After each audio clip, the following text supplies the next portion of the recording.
Well, howdy preparing your everyone, and spells, welcome eating. to Felderheim City of the Lost. I see that I must have interrupted something. Sorry guys, how's it going? Sorry. I'm gonna let Uncle Good. Nix and Spaceman Dipsy Moat hash it out here before I go, because this is the final chance to take me out. You know, you guys, if you chat in the stream chat during the pre-roll, that you'll get an emote on the screen that'll fight it out with the others deathmatch style. I did not know that. Yep, I put it in the Velderheim chat before stream started. Nightblock gets in the action too sometimes, you know. Looks like he didn't know this time. Oh, come on. Uncle Nix, literally, I think you're cheating. As soon as we're here, it's like you turned on the hacks, huh? Ah! Ooh, take that. I turned on the axe. Turned on the hacks. Ah, God. Next body. Oh, all right, there we go. I reign supreme. Apparently. Here, let's get this stopped. There we go. Welcome everybody to another fun session of Velderheim, the City of the Lost. This would be lucky number 13. Aren't you excited? We have our amazing players, Rob the Pure. Uh-oh. Hey Rob, are you here? Maybe we don't have our amazing players. Oh no. Gorkar. Some Gorkar is here. Rob, did I hear you? Yeah, for some reason my push to talk wasn't working properly. I'll fix that while I go silent now. Goodbye. Hi, everybody. Yay. Jabbers Yep, that's me. and Frankie. Salutations. Alright. So, due to extenuating circumstances, we've got one of our players out of the running for the recap. And one of our players who read the recap last time is exempt. So we're going to have Jabbers and Frankie roll a d20. And while they are doing that, I would like to say that this game and all of the amazing assets that we have here on screen, like the maps that we're using, the characters all along the bottom of the screen, the nice pictures on the side with everyone's character and their stats, all the way down to the nice 3D character models here. Let's get up close to them. The nice 3D character models we have for everybody. These are all thanks to entirely to Patreon supporters. So I would like to just give a huge shout out and thank you to you guys for that. Any past and present and future Patreon subscribers, all of this and more is thanks to you. Thank you so much. Thanks, guys. We love you. Thank you. What is the results of our intrepid dice rolls? It's gonna be Jabbas. Yeah, I got it too. Oh, jabbers. So while you're sitting in the break room, let me, I am the dungeon master and the sound designer, so I have to boop. Boop. Okay. While you are sitting in the room with all of your friends, you suddenly feel yourself kind of shift through the air in an impossible direction and find yourself sitting in a really plush armchair with a really nice like wool blanket thrown over your lap, and they're sitting next to a fire, and there's a few people like sitting on the floor on pillows looking up at you up in this like very large chair. It's almost comical how much larger it is than you. You're easily sitting on your butt with your legs straight out, and you're like near the center of the cushion, and your feet are nowhere near the edge. Why are chairs so big? And an individual standing in the room in the shadows out in the corner says, "Welcome back, Jabbers. We all eagerly await your retelling of the events of the past day so far, if you would." Well, not much to say. We wake up, have breakfast, and then Hank and Vorsh come get us, and we go to do a final lot in the arena. We're still fighting. That's most of it. I got one of these. And then Jabbers kind of reaches into his pack and brings out his Jabbers Funko Pop and kind of shakes it around a little bit. A number of the people sitting around, like, kind of, ooh, at it. Yeah, I got one of these. Oh, Hank and Voosh kissed. That was my day. A number of people kind of whisper amongst each other. The person in the shadows says, "Ah, well, a short but very informative recounting of the events. Thank you so much." Jabbers always informative. You hear a small chuckle, and then the next thing you know, you don't remember any of that, and you are sitting in the room with all of your friends. Though you have a very warm, nice wool blanket, like, sitting on your lap. You don't know where it came from, but you can add it to your inventory. Jabbers just gonna take this while nobody looking. Jabbers, where'd you get that? While nobody looking. My bad.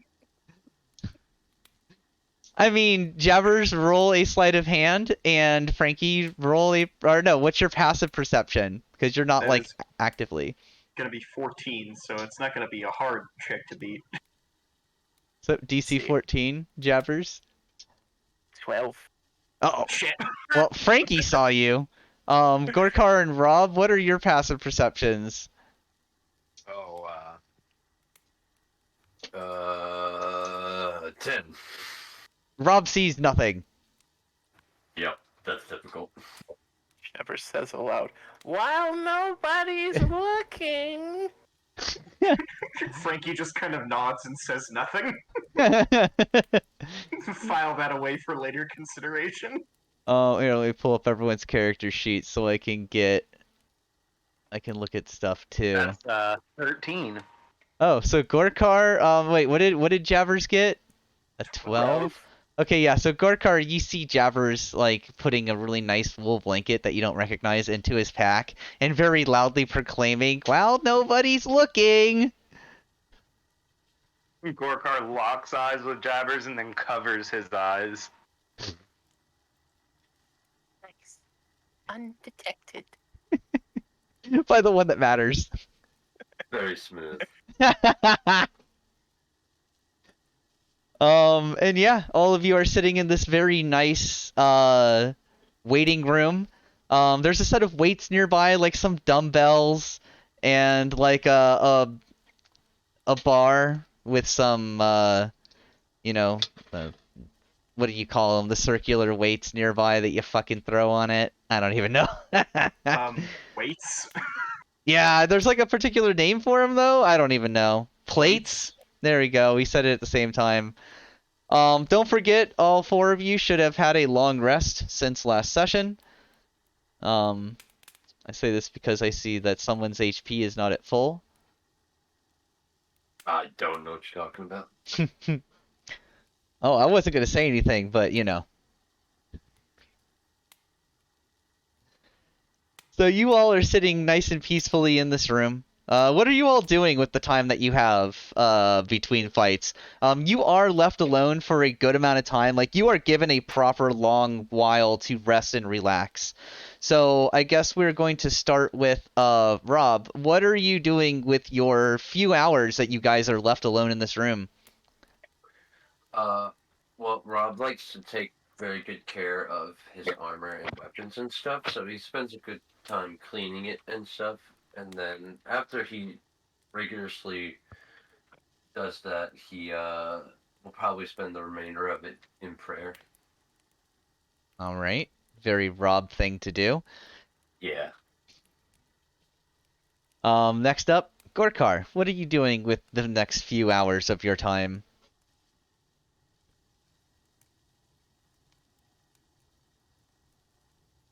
Are you muted, Gorkar? Uh-oh. Uh-oh. While we're waiting for Gorkar, Jabbers, what are you doing with your time? Well, first is Jabber's just gonna count his golds. Um, when he's done counting his golds, he's well, I say golds, but it's the Velder buckies, Velder bucks. Mm-hmm. Um, he's gonna count his monies. That's a better word. And then he's going to take a while to stare longingly and inquisitively at this mysterious shiny gem that he got from Gore that he still has.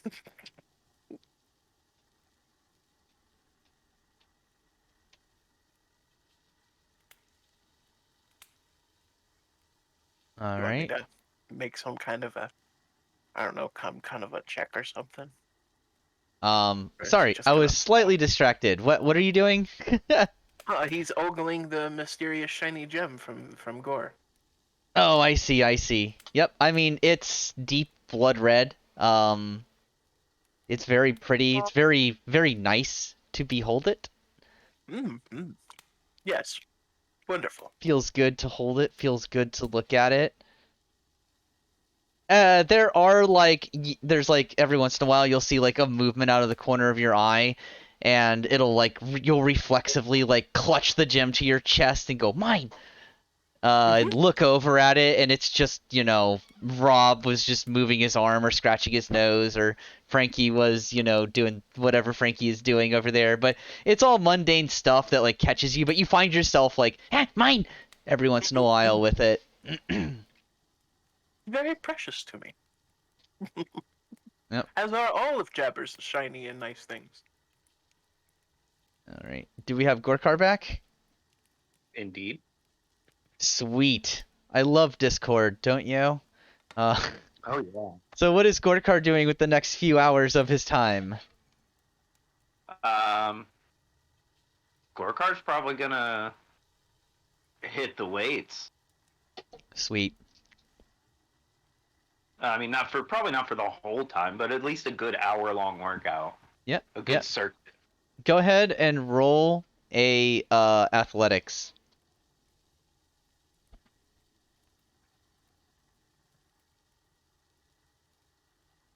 Or Alright. would you like to use our new passive athletics? It's my proficiency bonus. I will roll it. All right. We have a new house rule in my games for those watching and listening. It is called passive skills, and it means that if you are proficient or have expertise in a skill, when asked to roll it, you may opt to use your passive number, which is figured out just like any other passive number, like your passive perception, passive insight. It is 10 plus that skill's modifier. All right, Gorkar, what do you roll? I'm coming out the gate hot. I rolled a natural 20 for a 23. 23. Yeah, Gorkar, you pick up them weights. It feels good to get your muscles working. You don't want to let them cool down too much between fights. You want to keep them nice and, I don't know. I'm not a muscle person. I don't understand how this shit works, but you are, and Gorkar knows that you keep that shit running. It's like an engine. You gotta keep it purring.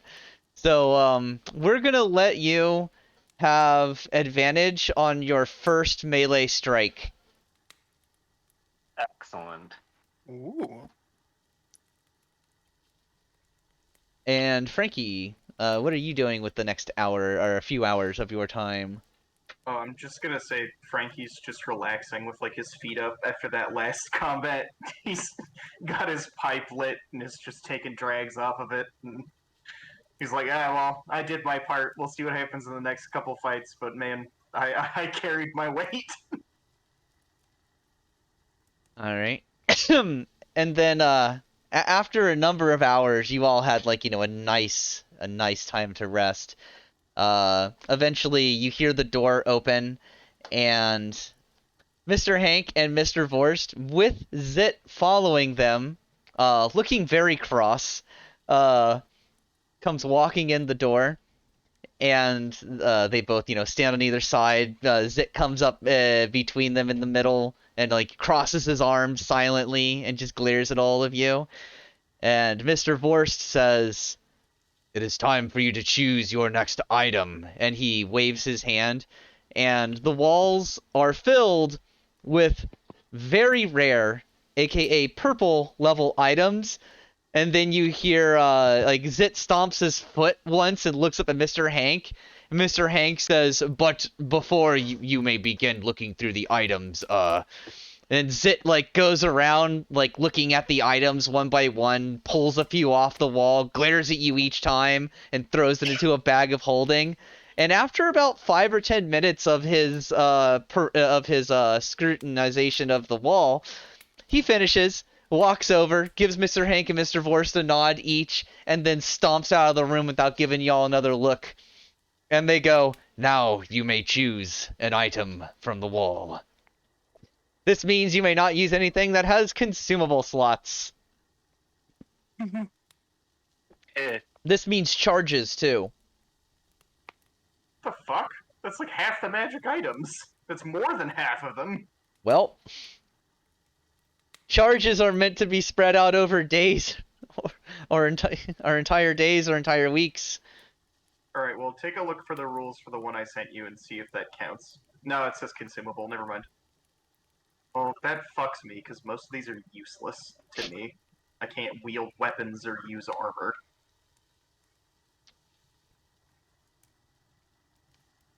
Well, it is a good time to peruse through. You get to choose now.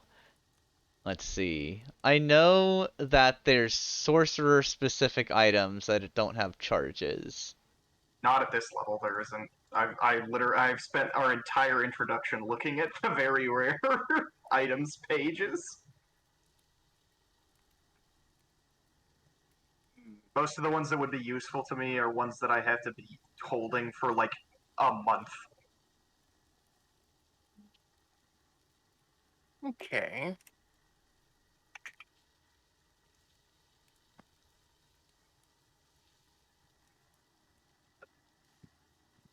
Alright.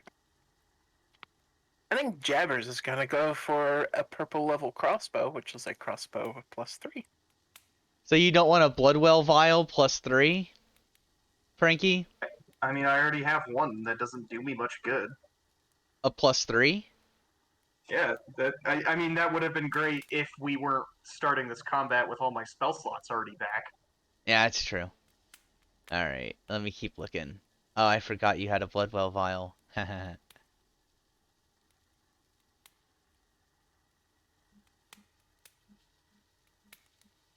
about the rest of you? You find anything you like? Well, Jabbers is gonna get a light crossbow +3. The other kind of items that are for rogue really wouldn't really help me unless we had Hey, like Frankie, 14 look at hours. Illusionist Bracers. I was thinking a Rod of Absorption. Alright, but look at Illusionist Bracers. I kept it basic and took plate +2. Okay. Sounds good.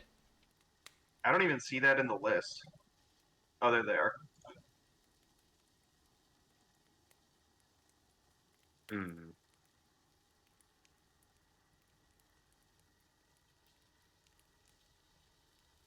Yeah, sure, I'll take those. I am pulling up a list. Let's see. Gorkar, I can make suggestions. Oh, Let me see. You're good on the weapon. You're good on bracers. You don't. Oh wait, this amulet of health came from last session. We should remove that, right? Yeah. I don't think it's equipped, but if it is, I'll take it off. No, it's not. But it also shouldn't be in your inventory, right? I can just remove it. Right. All right, I'll just remove it. All How right. about maybe a certain kind of belt? One that's of giant strength variety? Belt of giant strength. Okay, cool. Mhm. Jabbers, Ooh. giant strong. Oh no, not for me. Jabbers is taking the crossbow, remember? Oh, right. I was suggesting maybe for a barbarian type sort of character. All right, Gorkar. So, you want to hear my suggestion? Sure. Yeah. Let's see here.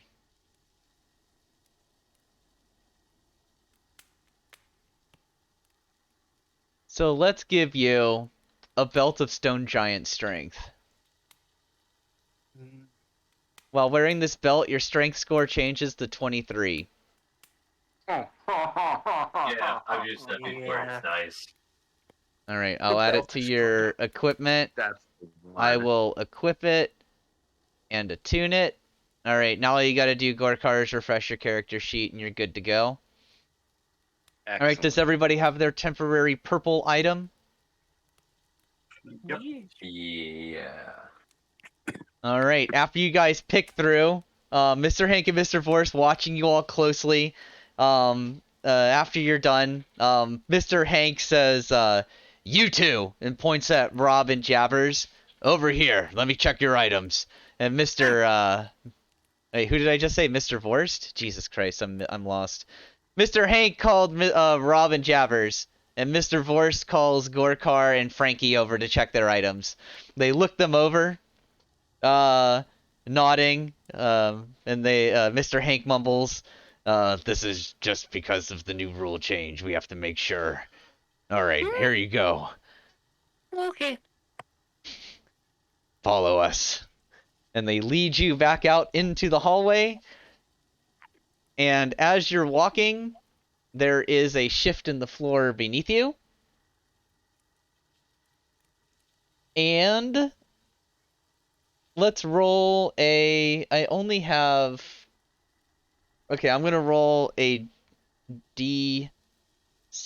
Evens is one of the arenas, odds is the other. All right. And you suddenly find yourselves, woof, pulled into the forest arena. Let me get the sound going. Arena battle time. Woo! Is where we're clustered allowed? Where we're allowed to spawn? I will set that in a second. I'm just making sure Sirenscape doesn't make our ears bleed. Copy that. All right, there we go. So I will set a. I always try to use Incarnate's movement before I realize that I should be not holding space, because I'm usually making maps on Incarnate before we do this. All right, so you are going to start over here. Plunk. So go ahead and place yourselves and help Gorkar. Do you want to give one of us the ability to move him? Who wants to do it? I'll do it. Alright, I gave it to all of you for now. Everyone can move Gorkar if needed, but make sure you announce you're doing it before you move so everyone isn't just, like, moving Gorkar. Gorkar, I'm assuming you want to be in that right-hand space next to Rob. Right in the front. In the thick of things. Right in the thick of it. Thick. Hey, Gorkar, we got you still?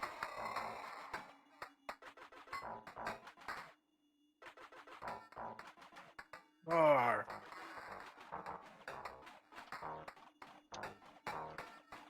Oh no, my bugbear friend is gone. It me, Gorkar. I hear. Yeah, go ahead and move him in place for now. I have done so. Yeah, we can make some pretty safe assumptions about what Gorkar is going to do. I must say. So it's not too big. His computer is currently screwed, so he's having to play from his phone, and apparently it's not playing very nice with him. Let's see here. So I am going to place them over here. Alright, cool.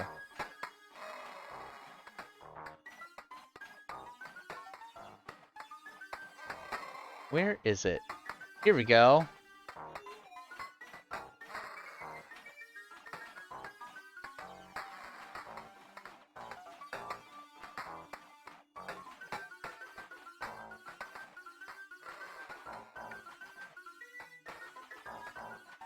Oh. I guess I was using standard tokens from the list for all this stuff. Okay. So we'll use these for the Draconian Foot Soldiers, and hopefully they don't get stuck to my mouse. So far, so good. And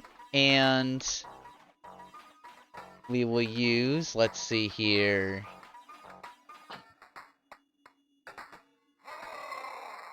This? Wait, I didn't get it. Alright, that's a good one. Alright, use this one for the Wyvern.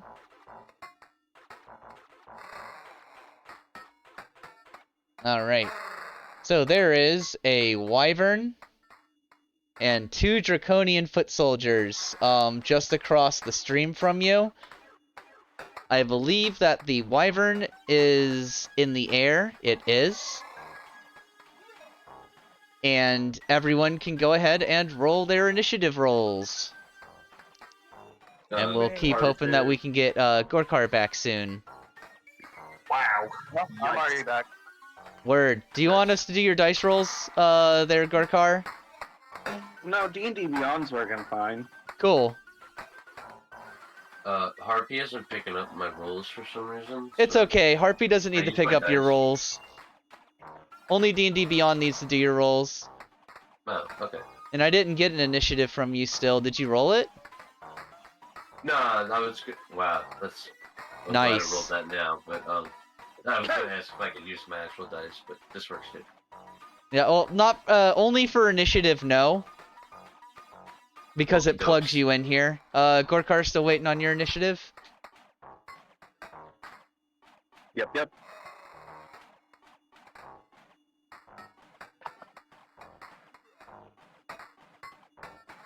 No. 9. We have all rolled jank for our initiatives. Oh, no. Every single one of us. Oh, this is funny, because it labeled this one as D, and this one as E.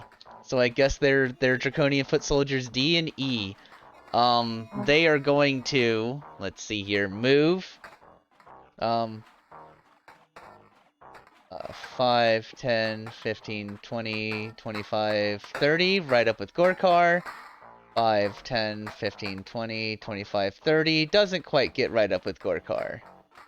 And the first one, D, is going to, let's see here. Ah, he pulls out 2 short swords, one in each hand, and does like a slice with them. So the first one, Gorkar, is a 9 to miss. The second attack is a 12 to miss. Excellent. The other one just pulls out his short swords and waves them in the air, kind of like, rah, but, you know, doesn't do anything. It's the Wyvern's turn. 5, 10, 15, 20, 25, 30, 35. Oof. No.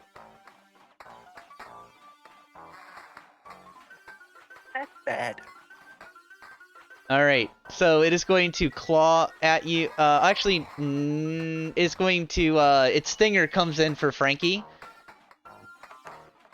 Frankie, that is a 24 to hit. We're gonna silvery barbs that. Okay, roll it again. That is a 19 to hit. Alright. So that is 10 piercing damage, and you feel a poison inject into your veins. I need you to make a Constitution saving throw. Oh, that's a 12. Oh no.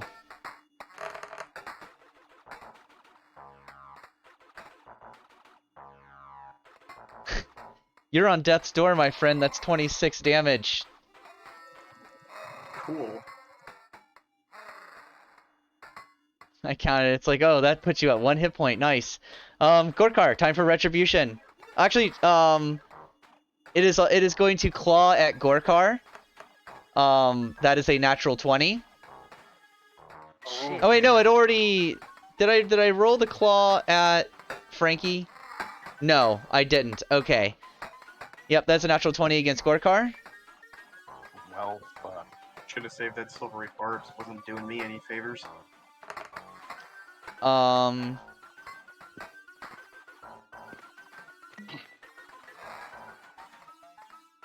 Come on, dice, get out of the way.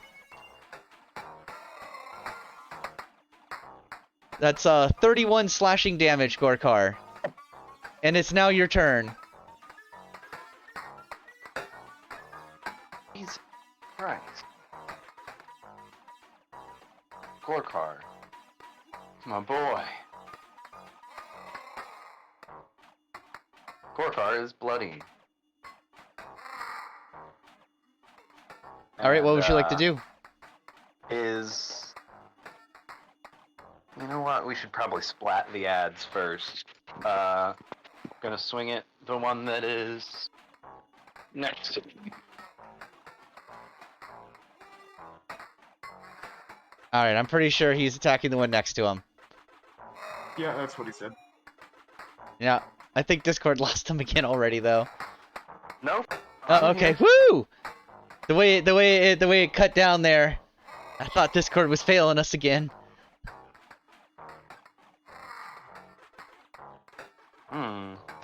We are going to... And I get advantage on this one, right? Yes, sir.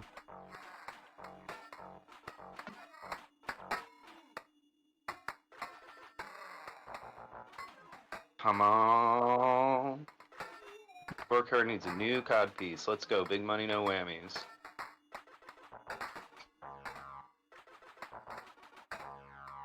$22 to hit. Ooh, boy. Yeah, that's a hit.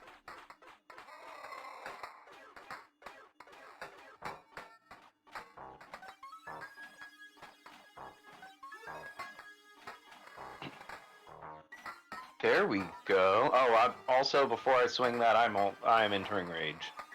Yes. Doesn't your vicious do extra damage because it's vicious on a crit? I didn't crit. Oh, that's right, you didn't crit. Derp.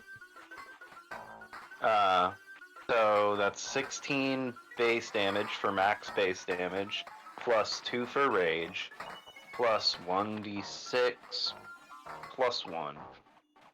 So 18 plus a d6 plus 1.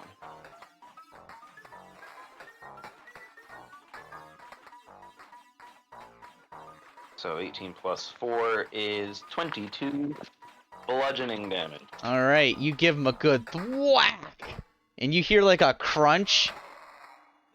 Its head snakes over to look at you, and you see its like eyes narrow as it just focuses right on you. Ooh. I'm gonna do it again. I'm gonna do it again. I fucking do it again! Fucking do it again. Ow, yuck you up! This isn't Kingdom Hearts. Oh! Don't. Oh my god, that's terrible. 16. 16 is a hit. Oh, good.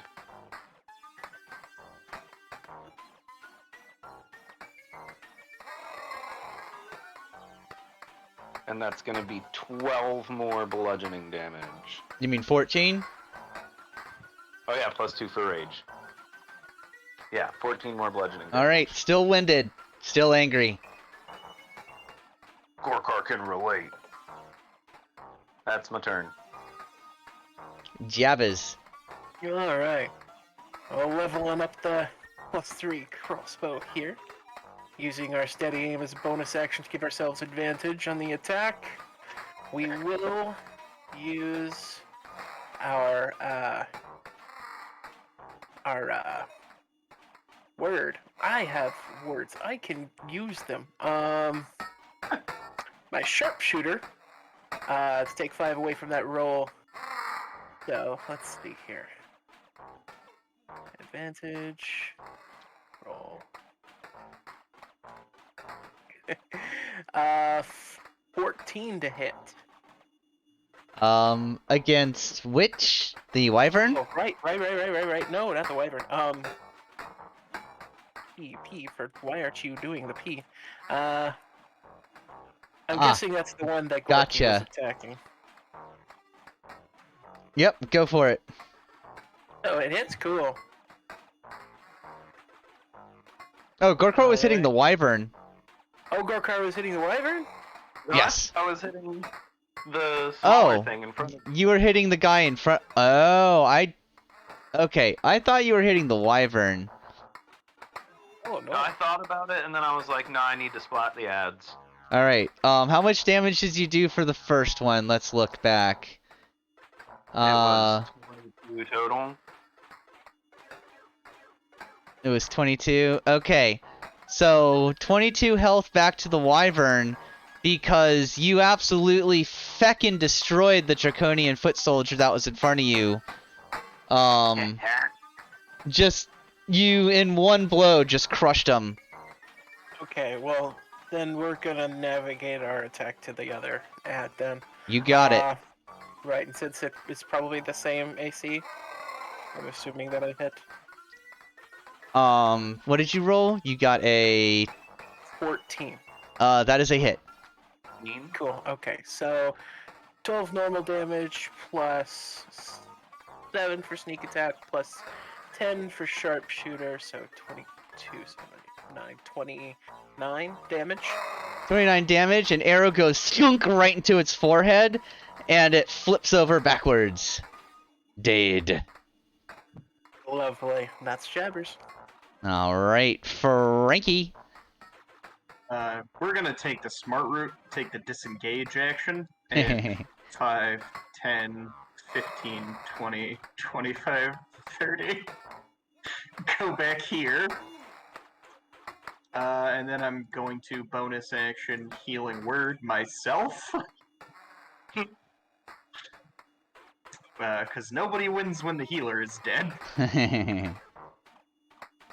And I'm gonna get 12 hit points back, bringing me up to a solid 13 hit points. Not terrible for healing word. Well, I cast it at 3rd level. I know. That's what I mean though, is you roll a 1 and then a 4 and a 3. Yeah.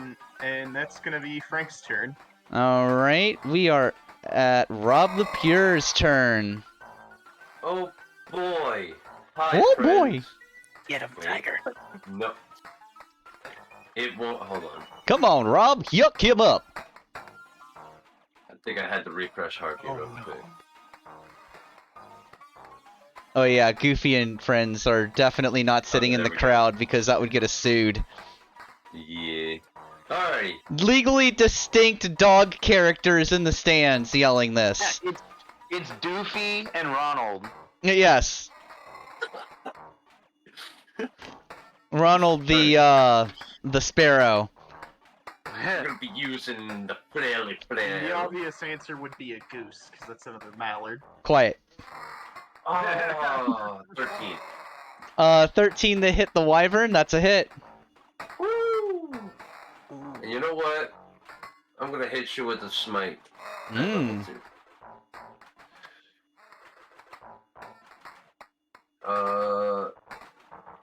For some reason, D&D Beyond does not add the D8 for me automatically, so I gotta roll that separately now. It's a pain in the butt.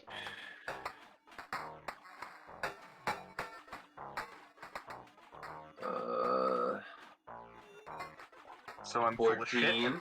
Evidently, mallards are only ducks. That's a Yep. 14 from the hit from the weapon. Alright, so 14 total damage, or... And no, that's just from the attack with the weapon. Now I'm gonna hit you with the smite. Alright, so I'll put in the 14 weapon damage. And that's 3d8. Hmm. Ah. That's another 13 points. Woo! Nice. Second attack. Oh my goodness, another 13. That's a hit. Lucky you. Alright. Take one more. One. Take another 8 points. Alright.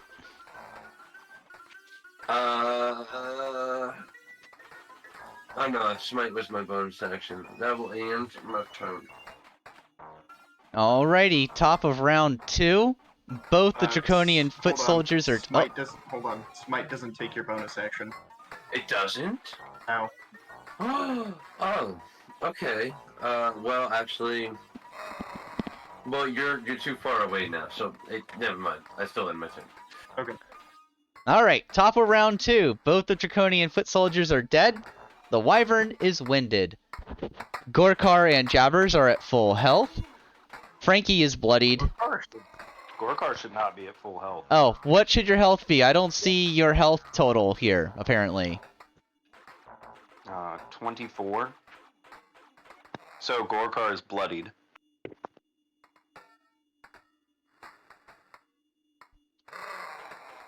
Alright, I'm just making sure to set your hit points here for myself so I can see them on the thing. Okay, so Gorkar is bloodied. And Jabbers is at full health. Frankie is bloodied. Rob is at full health. It is the wyvern's turn.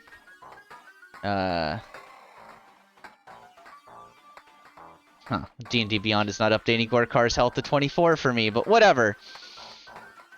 Anyway, the wyvern is going to stinger at Rob. Rob, that is a 21 to hit. That was a miss. Yep. And then it's going to claw at Gorkar. 17. I think Got me. that is Gorkar's AC. So it does 9 slashing damage to you. So it does 5 slashing damage to you, Gorkar. And it is your turn. Gorkar's gonna smack the fucker. I like smacking him.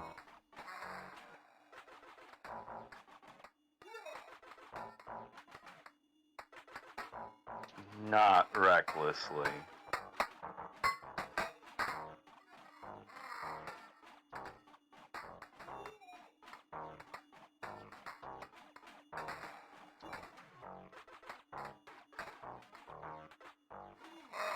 How do you like an 18 to hit? That's a hit.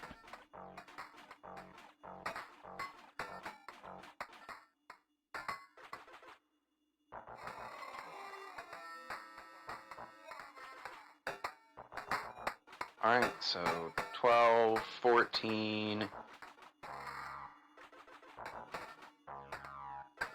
Clickety clackety. Ha ha! 14 plus 7 is 21 bludgeoning damage. And it is bloodied. Yeah! You smack it across the side of the head, you see some of its teeth fly, and it lets out an angry roar. Gorkar lets out an angry roar back and swings again. Oh wait, that's a damage roll, not a to hit roll. Lucky you. Yeah, no kidding. Oh, so close to the 20. So that's 23. That's a hit.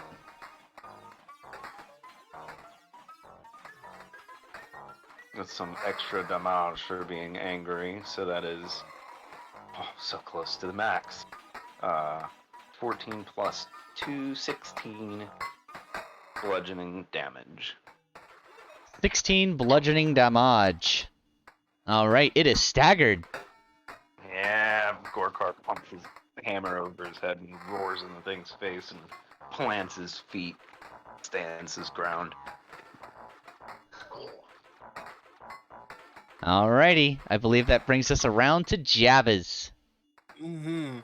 Jabbers wheels around with the crossbow, using our steady aim as a bonus action and using our sharpshooter to take 5 away from the roll. Hey Gorkar, should your HP be 19 right now? Is that correct? That is correct. Good, then I have the proper HP for you again. Thank you, D&D Beyond, for finally catching up. 18 to hit. Yeah, that's a hit, Jabbers. Cool. So, Sneak attack! 13 plus action. Jesus. Oh my god, is that a max sneak attack? That is a max sneak attack. So Oh my god. 10 plus 13, 23, plus 18. 30. Oh! 31 damage. Yeah, Jabbers shoots the arrow. It goes in one eye and out the other. Sorry, 41. Oh, 41? Yeah, it goes through one eye, out the other, and the thing just like down on the ground and dissipates. And you hear a loud cheer from around you as more Jabbers Funko Pops come cascading into the arena, as well as a lot of money. Go ahead and roll your rolls for gathering money as your tip, as your income. And you guys are all pulled through space in an odd direction into the waiting room again, covered in dust and blood. Frankie is like hyperventilating. It's just sits down on the couch in the room immediately and is like, "That sucked." Mr. Hank and Mr. Vorst are standing by the fire with their arms crossed, looking at you all, going, or I should say, Mr. Vorst says, "That was a good fight. Very Jabbers had impressive." fun. You feel the items that you had gotten, you feel the weight of them leave you as they dissipate. And a new wall of items appears around you. Ooh. It's not as numerous as the previous walls of items. Zit comes charging in and like waving his arms, and of course Mr. Hank like sighs and goes, "Please wait for Zit to evaluate the items on the wall." And Zit goes around. By the way, for those of you who don't know who Zit is a knee-height Warforged wearing a dirty, dilapidated unicorn onesie that is blue, pink, and white in color. And yes, he's just going around pulling items silently off the wall, throwing them into a bag of holding, and glaring at the player characters before storming out again, slamming the door behind him. Mr. Vorst says, "You may now choose an item to bring with you into the final bout." For those of you unaware, the players are now choosing a legendary item to temporarily wield in the fight to come. Also, make sure you guys take a short rest. I'll take care of Gorkar's inventory unless he can. I think I can. Cool beans. I think I can. I think I can.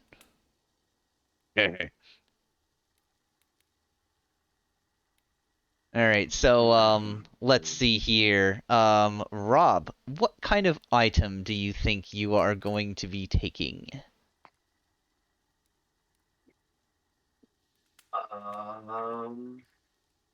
Haven't really thought about legendaries, have ya? Actually, I was kind of thinking about taking a Orbital Longsword.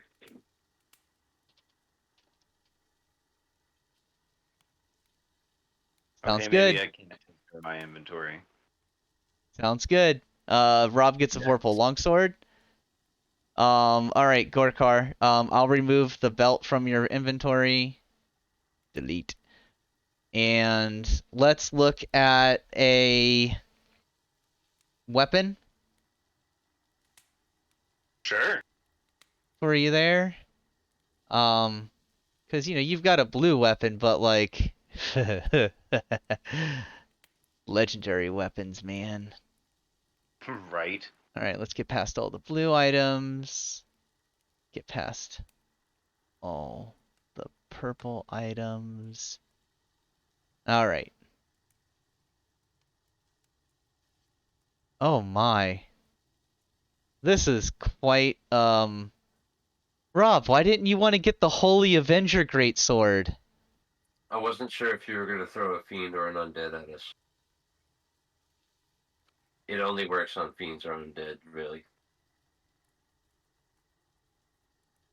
Oh yeah, you're right. You're right. You're right. It does. Okay, I see. I see. And I see. also, when I get one, I want it to be like, I want it to be Rob's actual like Holy Avenger sword.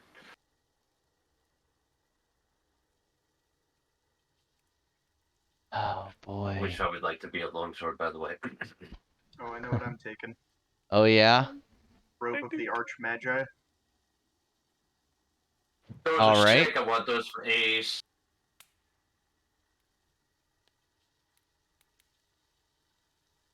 I also know what Jabbers wants. I love the giggle. If for no other reason than it gives me some fucking armor class. I must use this item. What? Nothing. I have a very good item pick. Oh yeah. What is it? How about the gold canary figurine of wondrous power? What does it do? Please What's peruse it and see for yourself. I'm. Jeez. What's it? What's it? Hold on. I'll just type in canary. That might come up. There we Yeah. go. I found it already. Oh, it's a figure. Oh, that's a lot of text. Jesus Christ. Yeah. Nope. No. Nope. That's not up there. Oh. Gold dragon form is makes it a nope. I was also looking at that and knew there was no way that Dips would allow it. I had to try it. I had to try it. Okay. You never know unless you try things. That would have been such a rock solid Jabbers moment, though. 100%. And if maybe a legendary redeem, would that possibly be on the table for something like that in a future date? I mean, for a redeem, anything's on the table. Gotcha. Oh, cool. So I can pull that gambit again. Not that one. There's nothing like casting a 9th level fireball at level 5. All right, Gorkar, let's give you Black Razor. Black Razor. All right, so Black Razor. Let's tell you the mechanics of how this bad boy works. You have a +3 bonus to attack and damage rolls made with this magic weapon. It has the additional properties. Whenever you use it to reduce a creature to 0 hit points, the sword slays the creature and devours its soul. Unless it is a construct or an undead, a creature whose soul has been devoured by Black Razor can't be restored to life. Can be restored to life only by a wish spell. You get temporary hit points equal to the slain creature's hit point maximum when you kill something with it, which may or may not come in handy really, but you know it's a +3 weapon called Black Razor. Oh, it's got damn it, it's got charges. Never mind. Fuck. Of course. Of course it has charges. Fuck. Never mind. I just picture Gorkar looking at it and Zit rushing back into the room, waving his arms around and snatching it and looking at Gorkar sideways. Snatch! Sticks his tongue out at you, runs away. Gorkar's like, whoa! Don't understand. Gorkar not sure what just happened. Mr. Vorst just shakes his head and chuckles and goes, "It would seem the little guy missed one."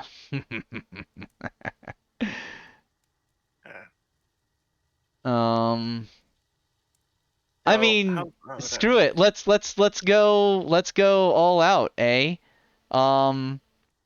How about a belt of Cloud Giant strength for a strength score of 27? You want to do it?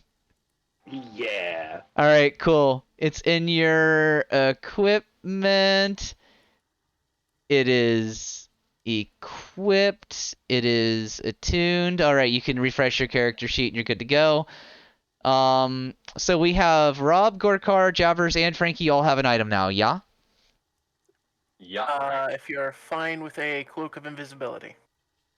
Yep. Cool. Doesn't I have was charges, also right? considering taking Nope. Alright. So, you all load up with your potentially useful, potentially not useful items. Oh, by the way, the XP that you got for the last fight, I forgot to tell you. Since we're not at max yet for this level, is 625. So close. And Mr. Hank stands up and starts to say something, and you all just feel yourselves scoop through time space and into the arena again. Let us just, for simplicity's, actually, no. We're going to use,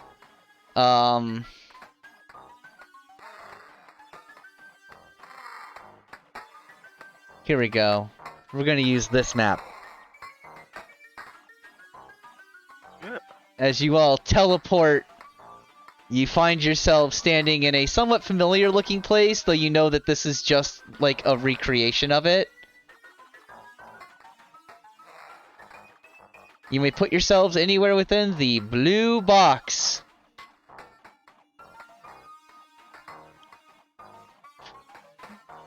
That's not the right button. Gorkar, where you want to be, buddy?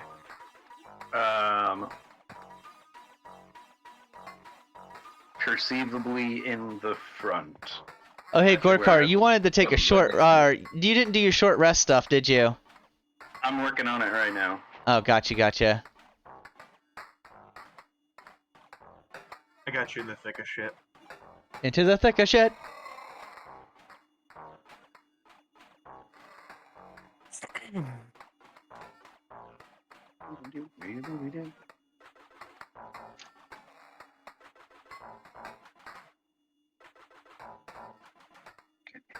There's the rest button. Short rest.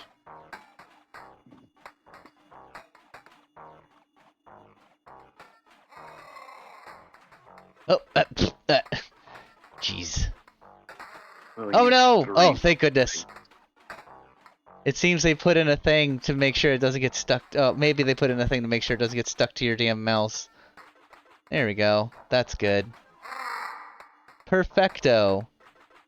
It's beautiful, isn't it? Little skull face is kind of cute. Just use all of my hit dice, actually. It's gonna fuck us up. There we go.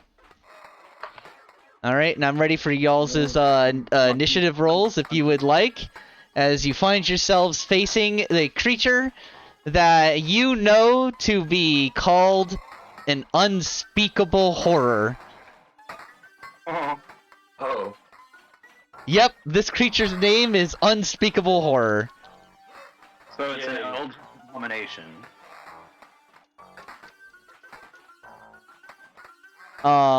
It is a monstrosity. Gorkar, you got your initiative? Ah, yes. Was finishing up my healing. Had to use all of my hit dice. Don't you fucking give me a nat 20 on initiative. Okay, good. 16. Alright. last again. It's blaster time. Hey, Franks. You're it's my up turn? first. Okay, well, we're gonna open things nicely by casting Firebolt twice. Or no, wait, I can't do that now. Never mind. Aw. Didn't get to use it last time, unfortunately. Not That's all the still a items will pan out. 27 to hit. A 27 is a hit, yes. So he's gonna take 15 fire damage. Alright. Frankie just with both hands just goes pow pow. And that's going to be Frank's turn. Alright. One moment. So you did how much damage? 15.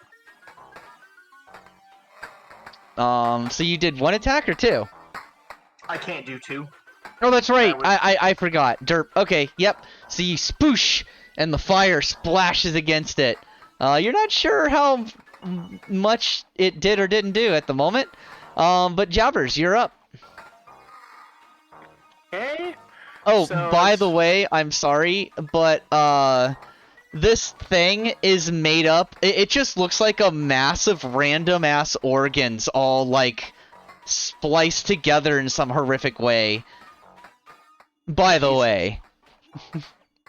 I must slay this god-awful thing. Yeah, and they're like oozing nasty yellow, green, and red and black shit, just different orifices. It's awful. Horrific. Yep. Okay. What psychopath would make such a thing? As an action, we're pulling the hood up on the Cloak of Invisibility, and Jabbers goes Invisibler. Pop. All right. Yep. Better hope it doesn't have Uh, True Sight. Yep, let's hope. We're then just gonna, Perpetual unseen attacker. I don't know, go over here and, fucking hit. Actually, yeah, no, we're just gonna sit because that's, we'll do the bonus action. All right. So you good to go? I'm good. Alrighty. Oh, you only have a bonus action, so you can't attack this round. Is that what you're saying? Yes. Oh, okay. Gorkar, you're up. Oh yeah. Gorkar would like to get within 10 feet of the monstrosity and smack it. Alright. You are within 10 feet of the monstrosity. Go ahead and schmeck it. Jesus Christ, a plus 11 to my attack. Hey, that's what I have.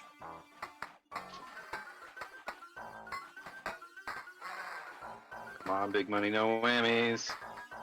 No! I mean, it's 25, but so close to a D20. Yep, 25's a hit.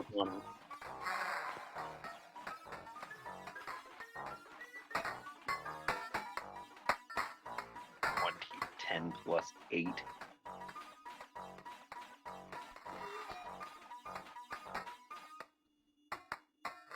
So 16, 18.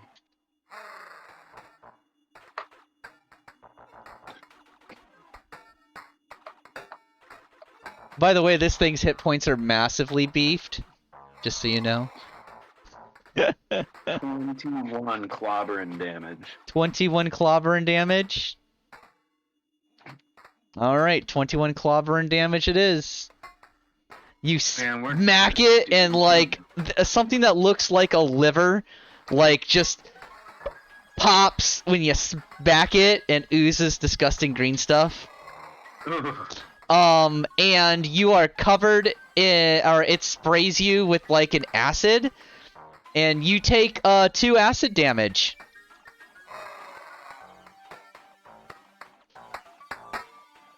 That is because you hit it with a melee attack. Oh, you don't have to be within 5 feet? Nope. You hit it, a spray of acid is issued from it that just covers you. Orcar just looks down at his fur, more singed, and just Nope, sighs. it's not melting your fur, it just hurts. Ah, huh. Okay. So we're on day 3 of fur regrowth. Yeah.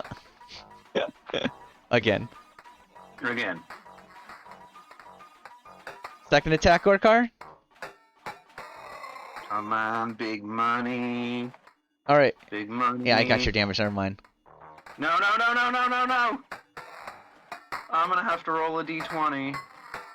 Alright, roll a d20, my friend. I see that's a natural 1. Oh, damn it.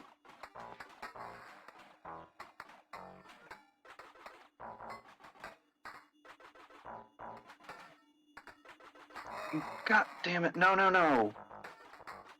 Why didn't it just stop rolling? It's a 12. You attack wildly and hit an unintended target. Randomize targets in your range, just you and it. So roll a d6. Odd numbers will be yourself. Even numbers will be your intended target anyway.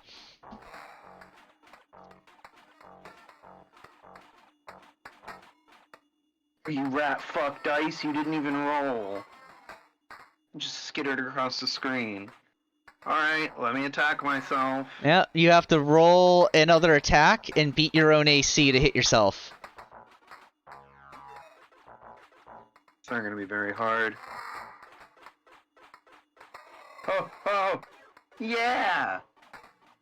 13 to miss. So you swing around, you kind of step in some slimy stuff, you do a little spin, and you would cut yourself, but you and Merc practice this shit, and you go with it, and instead of letting it overpower you, you swing around with the blow, with the momentum of it. It's a little graceful. Gorkar meant to do that. Powering up for next time. Alright, is that Gorkar's turn? That is indeed. Alright. Let's see. 5. Okay, let's see. Yep, this squares it. So 5.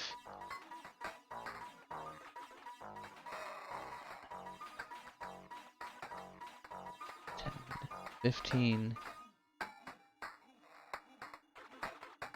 20. 25. I think I can get, like, here without provoking an opportunity attack from Gorkar as it just slushes around him. Oh.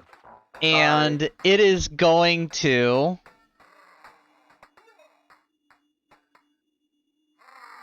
use Beguiling Hex. It expels a wave of mind-altering magic.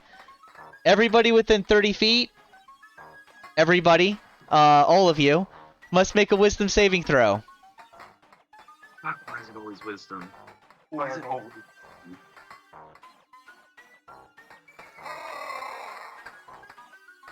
18. That's a pass. What about a 17? 17's a pass. Heading a No, stop rolling! 4 is a fail, I'm guessing a 10 is a fail. and a 10 is a fail. So, this is very bad. Frankie, this one-shots you. You take 37 damage, Gorkar as well, psychic damage. And Gorkar, you're incapacitated until its next turn. It's not good. It's not good. Rob, you're up. This thing expels a nauseating wave of horror. Oh yeah, let me see. You take half damage on a successful save, so that would be...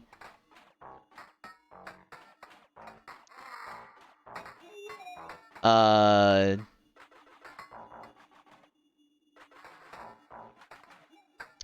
gosh.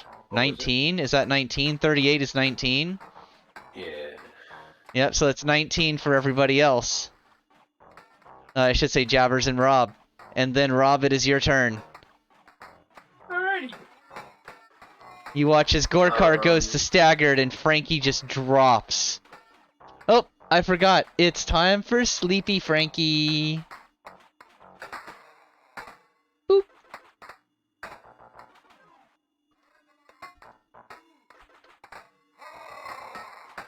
What would you like to do, Rob? Alright. I guess. Let's do some tack roonies here. 1 sec.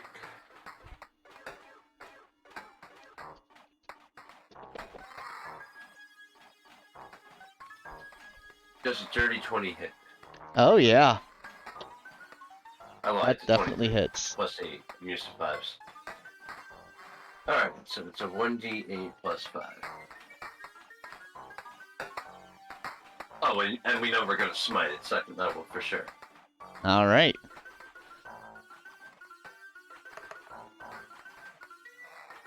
Okay, so that's 10 for the natural attack. Mm-hmm.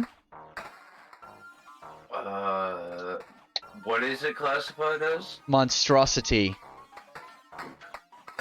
Definitely not the normal thing. It is not. Sorry. Still 3d8.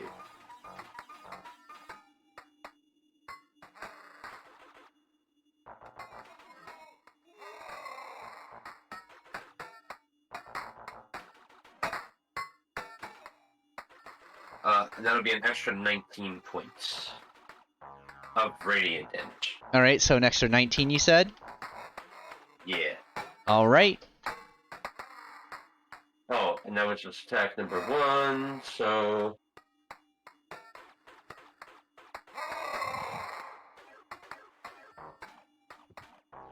A 12? Oh yeah, also, for that first hit, Rob, you take 8 acid damage as you are Oh, boy. splashed with burning, corrosive liquid. That puts some, corrosion marks in your otherwise very nice, clean armor. I don't think it's gonna come Son out. of a bitch. You monster. So what was that for the... What was that for the second attack? What was that, Gorkar? Sorry. I was just saying, the abomination can knock out the healer, and that's fine. But the minute it puts a scorch mark on that armor, Ooh. I mean, that too. But you monster. All right. So what was that second attack to hit? Hold on. 12. Oh, it was a 12. Yeah, it was a 12. 12. All right. That is a miss. Crap. Wait. That will end my turn, unfortunately. All right. No. I'm gonna let it have. I gotta do something. No, I'm just gonna let it have itself an opportunity attack because I'm gonna back up to Frankie here. You're gonna take an opportunity attack? Yeah. All right. Don't move yourself just yet, then. As a tentacle shoots out from it, that's a 24 to hit. That's a hit.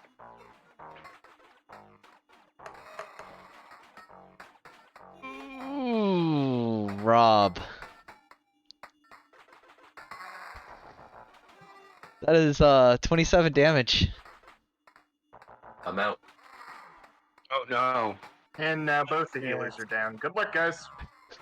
Well, Is this gonna be the I- first I kill? I was trying to go back to Frankie to bring up the other healer, but that obviously is not happening.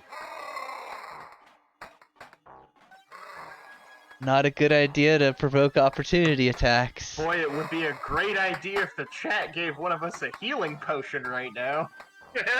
Oh man, yeah, that'd be cool if the chat did that, because you guys really need that. Gentle reminder to everyone watching is that there's channel point redemptions, that you can redeem to help or hinder the party. I don't know if anyone here has enough points to do anything to help them, but, you know, we can hope. boy, howdy. Oh, let's see here. Amu's a druid, right? Druids have some heals, right? Yamu. This isn't Yamu. Oh yeah, that's right. This is fucking jabbers. Oh my god, we're fucked. We're at the top of game. we're at the top of round 2. We have 2 downed characters. That would be Frankie and Rob. Jabbers is bloodied. Gorkar is staggered. Just redeemed the healing potion for random. All right, I'm gonna roll for random. So this could hit any of the 4 players. All right, I'll roll for all 4 of them. Rob. Yeah. Woo. Thank you, Socrates, for saving our Rob, bacon, you get potentially. 7 HP back.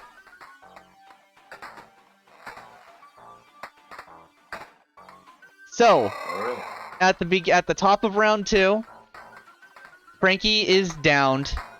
Jabbers is bloodied. Gorkar and Rob are staggered. And the unspeakable horror is winded. Jesus Frankie, Christ. please regale us with a memory that flashes before your eyes. As you are also incapacitated, you cannot crawl up to 5 feet or communicate with creatures within 15 feet at the moment. I'm gonna say Frankie has a memory of. This is dark, so Frankie is actually gonna be remembering seeing his mom for the last time, and that feeling of knowing that she's gonna die and that everyone he knows is gonna die, and now he Frankie? might die too. Frankie, I see where you're going with this, but I rolled a natural 20 for you, so you think about your mom, and you are filled with this reinvigoration of energy. No, those deaths cannot have been for nothing, and your eyes come open, and you have 1 hit point. Is that how that works? That's how that works. Yep. You can stand shit. up. Actually, no, you're still incapacitated, but your eyes pop open. You're not dead yet. Jabbers. Okay. Well, let's find out if it can see me. We're gonna level the crossbow. Do I get advantage because of unseen attacker? You do. But you also probably want to still move farther away from it. Which is why I'm not going to use my steady aim because I will already have advantage from Oh, unseen man. attacker. If it doesn't know where you are, even if the other 3 characters die, you might be able to whittle it away on your own. I might because of invisibility. So, Oh my god. let's go to it. Let's get to it. 20 to hit. Dirty 20. 30-20, that is a hit. Frankie, I'm gonna put you in not sleepy, Frankie, because you know, that's only for when you're downed. Yep. So 15 damage. 15 damage plus sneak attack? That's with sneak attack. Yep. Ah, okay. Gotcha. It is now bloodied. Cool. Alright, so with a bonus action, I'm gonna fucking dash. Well, you can move without dashing, but if you dash, you can just move farther, so... Yeah, that's my intention. I'm going to get as far the fuck away from possible. Fuck away. Because I can hit that guy from anywhere here in this fucking arena if I wanted. Good shit. So, that's gonna be 60 feet. Where the fuck can I go with 60 feet? Let's just draw here. That's the wrong thing. I didn't want to do that. Let's use ruler. You can get all the way to the bottom edge. Yeah. Whether you move straight or diagonal, it doesn't matter. Yeah, why the fuck not? Let's put Jabbers, please. Let's. I think that's 60. Do a double check. You have 10 more I can go. feet. Yeah, I can go with 2 more. Right up against this wall. Alright. Cool. That ends me turn. Gorkar. It's Can't Gorkin do time. nothing. You are incapacitated. You are correct. It is... Actually, Rob, you shouldn't be Sleepy Rob at the moment, but I mean, you might be soon. It is going to roll a d6 to see if it gets its ability back. It does not boy. get its ability back this round. Oh boy. It is going to make 2 limb attacks, which fly out at Rob. Well, 1 limb attack at Rob, since Rob, you're the only target it can hit at the moment. That is a 22 to hit. Frankie's gonna cast Silvery Barbs from the Okay. ground. Okay. That is a 17 to hit. Yeah, it's a miss. Alright, here comes a second attack for Rob. That is a 22 to hit. Oh, Yeah. sorry, Rob. Oh, good. You're lucky it didn't crit against you. It gets ×3 dice on crits. Jesus. Ugh.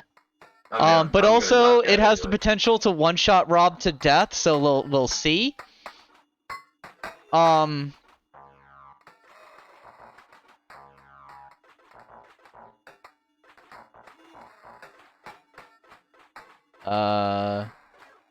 Where is it?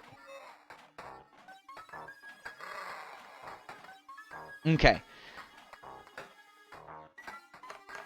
So you take 26 slashing damage, and you take 6 acid damage.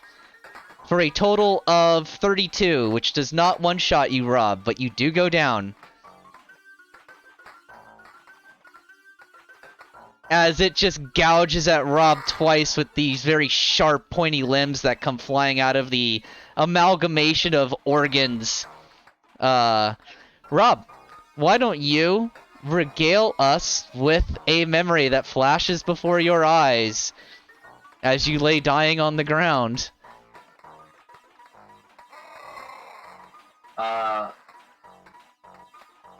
Rob remembers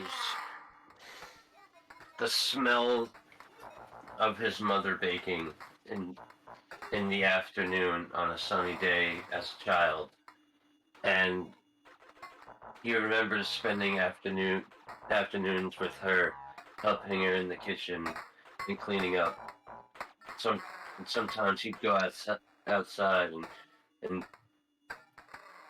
help his father, like, with chores and things like that. Pleasant days in the sun with his family.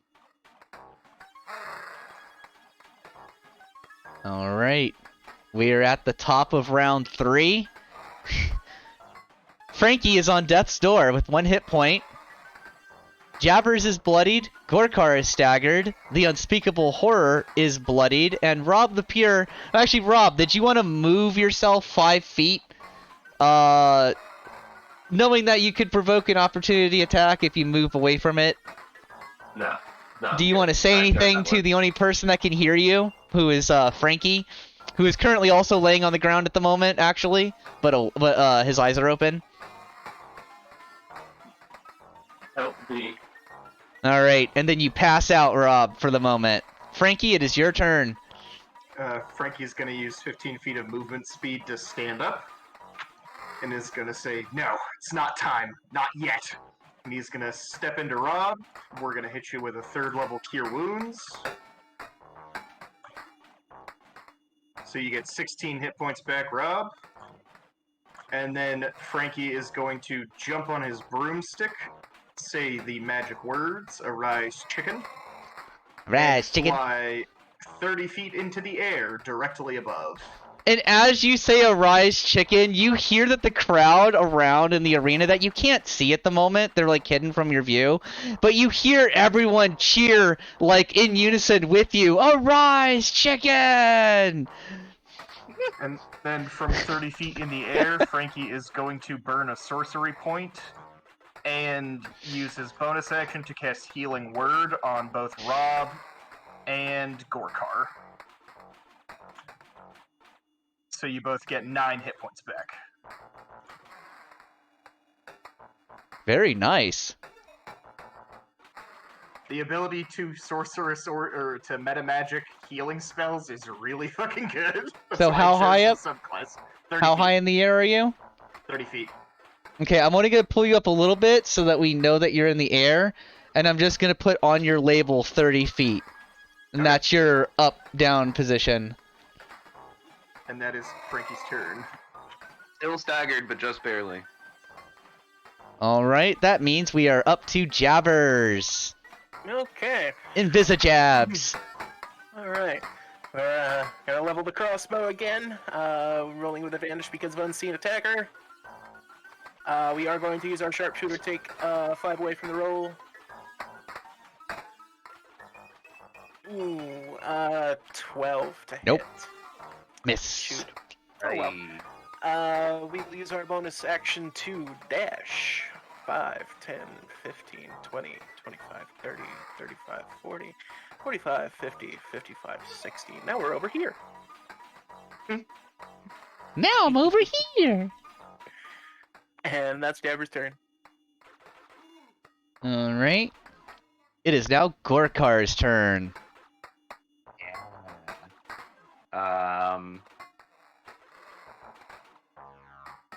Fuck.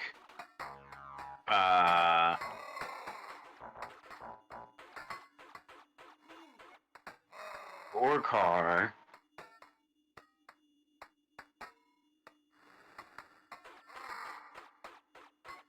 is in really bad shape. If I move, will I provoke an attack of opportunity? Its range is 5 feet. Oh, no. You're 10 feet away, so no.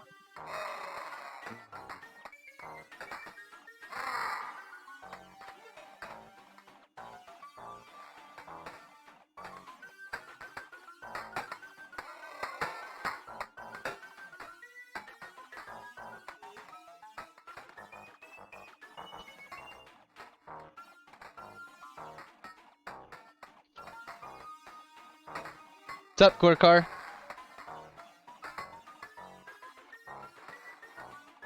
No, I think we lost him. I have no idea what he was planning on doing. Oh, Jump back. dear. Jump back in, JC.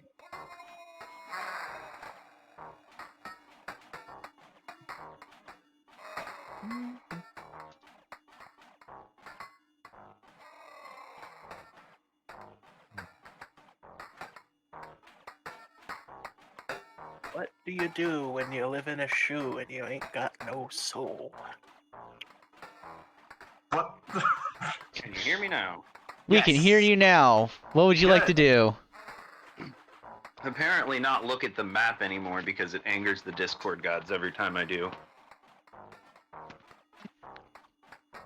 But I guess what good is a barbarian if he's not hitting shit until he goes unconscious, right?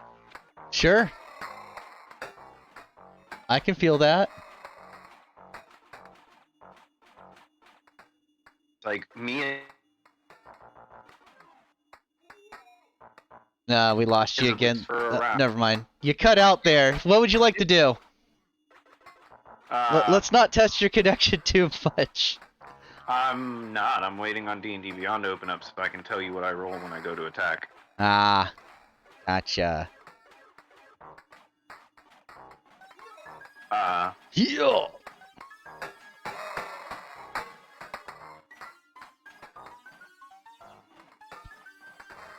Yeah, we're gonna smack it.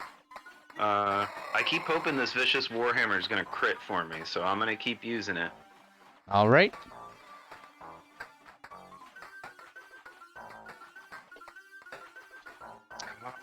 No, wrong direction. 17. Well, 17 is a hit.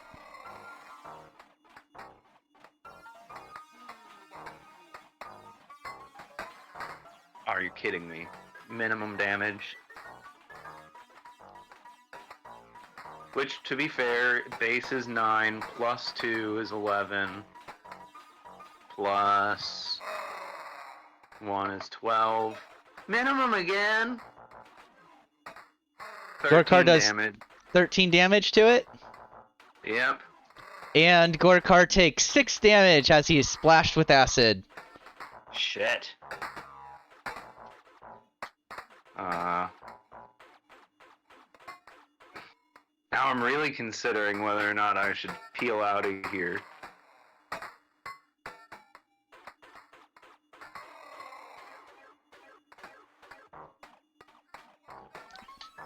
Fuck it. Going for glory here. Come on. Fuck. Oh well, at least that's a hit. 22. Yep, that's a hit.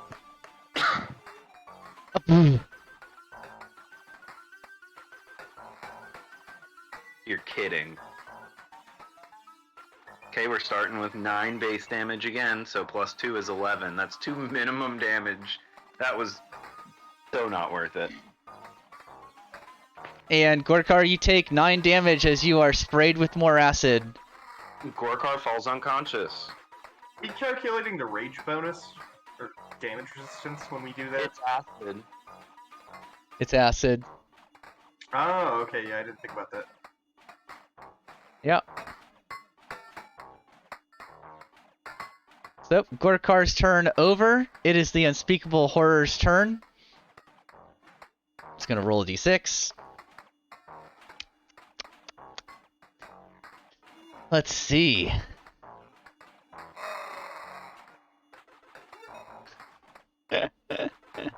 I'm going to roll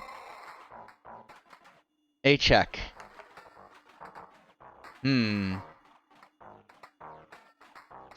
Okay. So, the arrow that the direction that last arrow came from. Be over here. I know. Okay.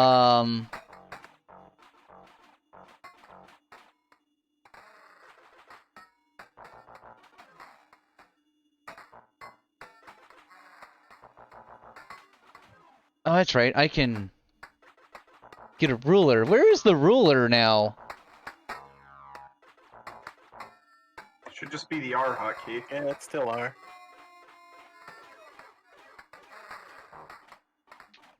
Ah! Oh yeah, okay. So it can't reach that direction anyway, so that's not an option for it.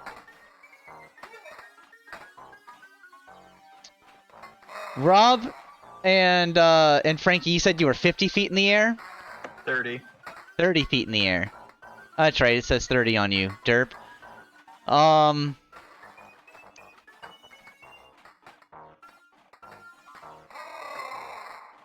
Alright, so Rob and Frankie both make a Constitution saving throw, please.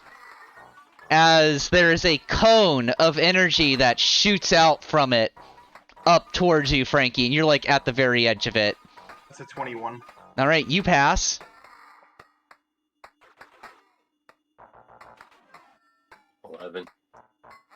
Oh, Rob.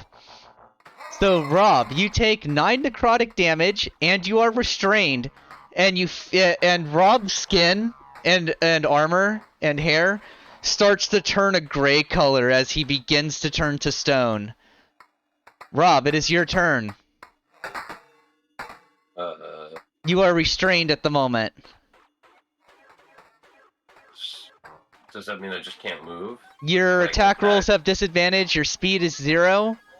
You have disadvantage on dexterity saving throws. Okay. Am I able to roll another con save at the end of my turn? At the end of your turn, yes. Okay, so I'll do some attack rolling at disadvantage.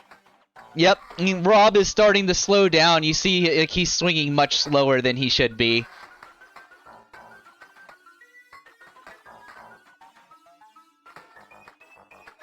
$13. Miss.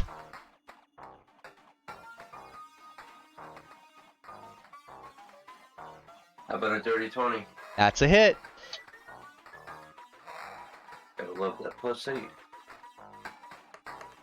Rob, you take 3 acid damage while you're rolling your damage. Sploosh. Rob is now bloodied. And are you going to smite? Yeah, might as well. Goddamn right.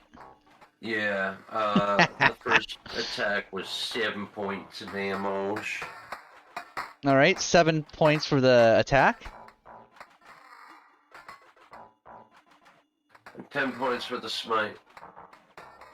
And 10 points for the smite. That means that this monster is staggered. Holy hoops. Almost. As a bonus action.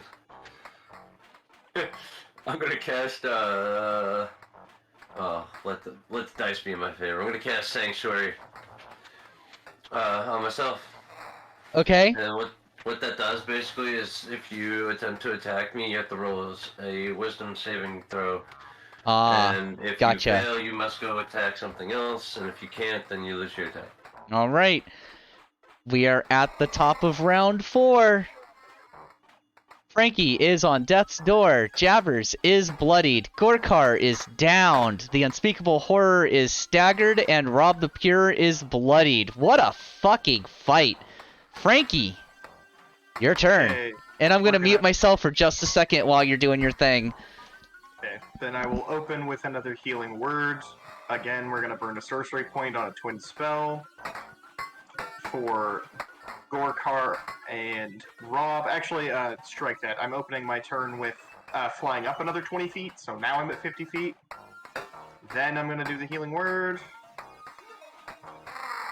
You both get 11 hit points back. And then Frankie is going to cast Guiding Bolt on the Unspeakable Horror. Does a 26 hit?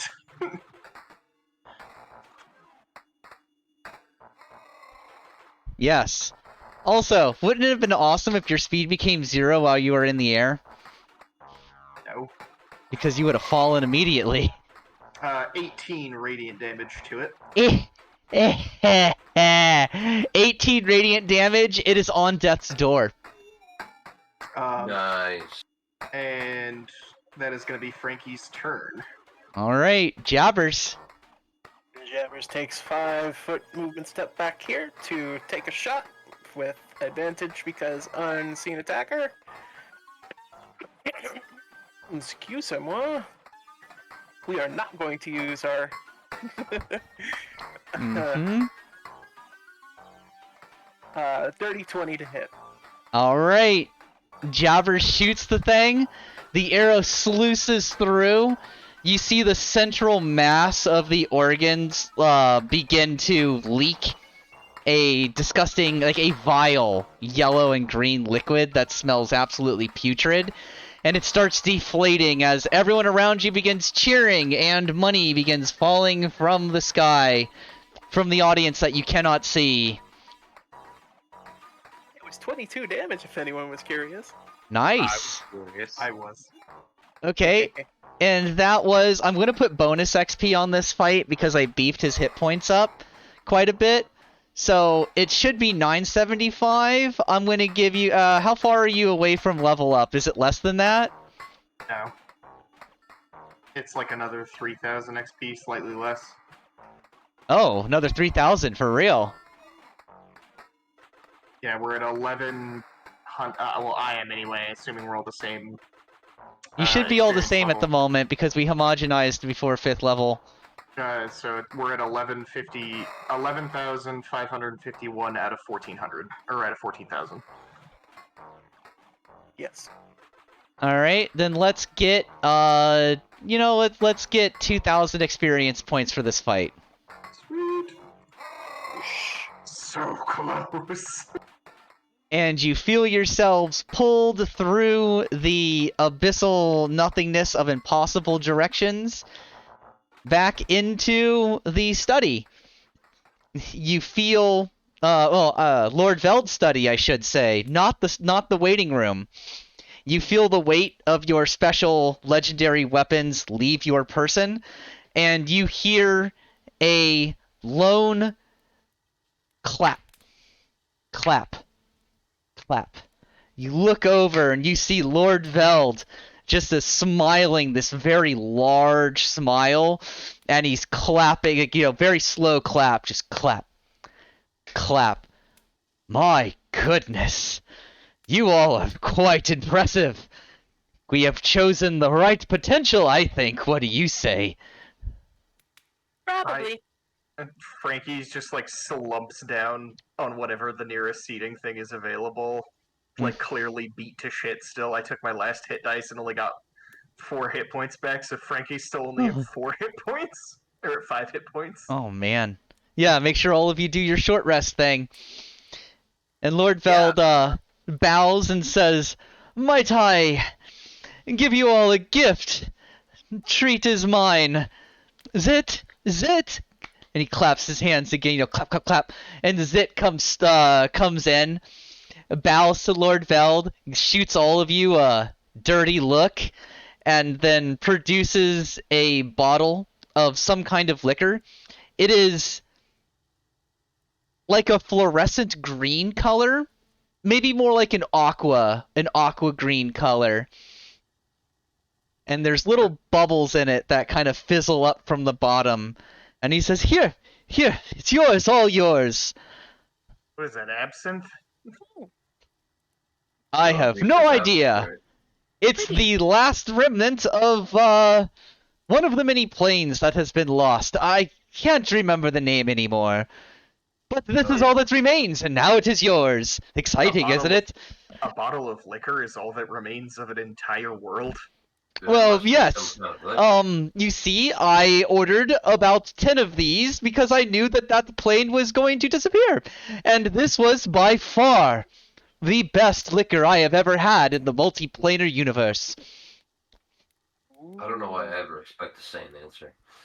Anyway, Frankie's just like, yes, liquor, please. Yeah, Now- will have some of the do we best. have glasses, or should we just drink straight from there? Frankie just grabs it and takes a pull. There is a cork set down into the glass. You would have to have, like, the proper tools to open this. So, You'd have to get, like, a corkscrew and other shit. Like, there's wax around over top of it. I assume Frankie's like, I'm just gonna open this, breaks the wax seal, sees the cork set down into it. And just frowns dramatically. Is there a corkscrew in that wet bar?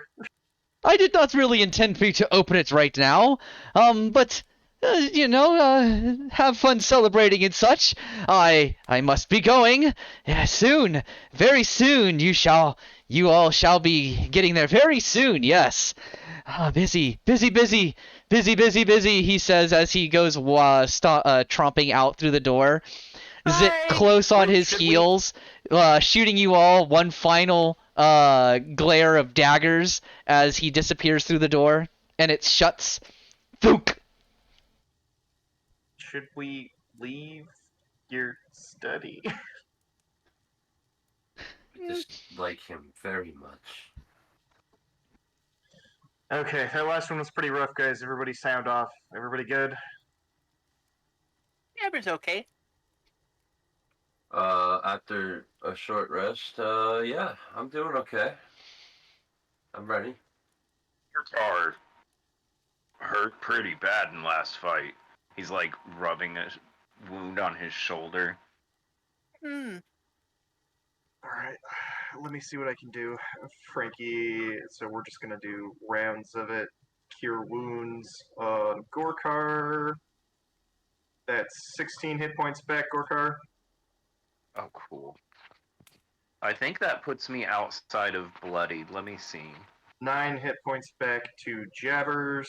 Ooh, don't use it on Jabbers, because Jabbers is at 35 again, which is Oh, 5 okay. hit points of max. So where are you at then, Rob? Are you good? Yeah, I'm 41 and 49. Never mind then. So just cure wounds on Gorkar. I think I'm still barely bloodied. Well, I'm staggered, so this is what we're gonna have to make do with for now. Yep. Yep, so you all, eventually Mr. Hank and Mr. Vorst come to, gather you all, the four of you, and they kind of just, lead you out through the hallways and up, and you hear the roar of the crowd getting louder and louder, and, Mr. Hank turns back to you and says, "Would you like to watch a few?" And Mr. Vorst just, keeps walking forward without looking back at you guys. What? No. I've had enough. Watch. Well, Lord Veld wanted you to spend some time in the arena after your fights to decompress. We are to accompany you for a few of the fights here, Oh, and then Socrates! bring you back. They redeemed a hard combat engage. You gotta be shitting me. Oh, Socrates hates you Glad I guys. yield. Oh, Oh, dear. oh, he did. You guys find yourselves pulled into the waiting room again. Mr. Hank and Mr. Vorst look around, sigh, and go, I guess we're doing this. And they both just sit down on the chair. Like, they don't even leave the room. They just sit down and they go, we're just gonna wait here. Well, you did say you wanted us to spend some more time in the arena. So we arrive in the waiting room after like leaving the dungeon, and Frankie just like looks around, kind of not really sure what's happening is actually what's happening, and just starts going, "No, no, no!" You might as well take up arms and embrace it. What's happening? Oh, that's amazing. Thanks, Socrates. We are really about to be tested here. Gorkar gets an armor upgrade. Oh, hey, Gorkar, have +1 armor class. Yeah. Thank God I didn't use any of my fucking blood well on any of those combats until now, so I can get my fucking spell slots back. Yeah, I got 2 left.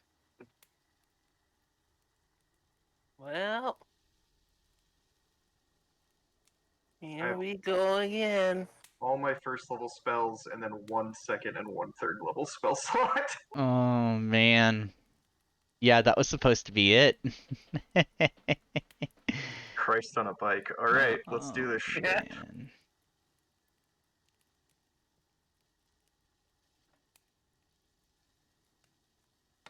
I mean, I'm still putting it together, so it's up to you guys to roleplay at the moment. Yeah, I mean, Frankie has stopped shouting, but he's just like in the corner, like on his knees, like, why? Looking up at the sky, like, why? That wasn't enough blood for you? You need more? What is wrong with you? Jabbers just lays right down on the floor and lights a cigarette as he waits. Rob's already smoking a cigar, and he's just looking over his armor and just like frowning, sighing heavily. Socrates says they're almost out of points, so we're almost safe. Gorkar's just warming up, swinging the vicious warhammer like, Gorkar have to finish this fast. Could I use mending to fix Rob's armor? All the pieces are there, it's just like regenerating Mending the is metal, for basically. smaller items. It's anything that's 5 cubic feet. Then yeah. Or sorry, nope, sorry, I'm dumb, it's 1 foot. Uh-huh. I was gonna say, that'd be pretty broken if it was 5 feet, actually. Yeah, a bit. So, most of us are smoking, and Frankie is just on his knees in the corner shouting at the people who watch these fights. Oh, Socrates also redeemed a bestow proficiency for Jabbers. What I would forget. Jabbers like? I forget. Is that a skill proficiency? What is Yep, that? skill proficiency.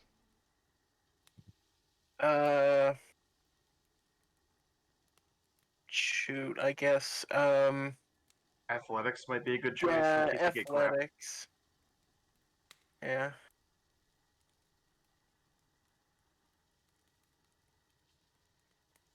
How does that work again?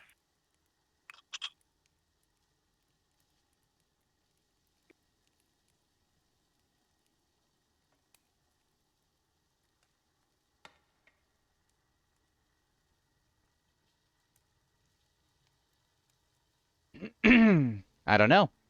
I don't know.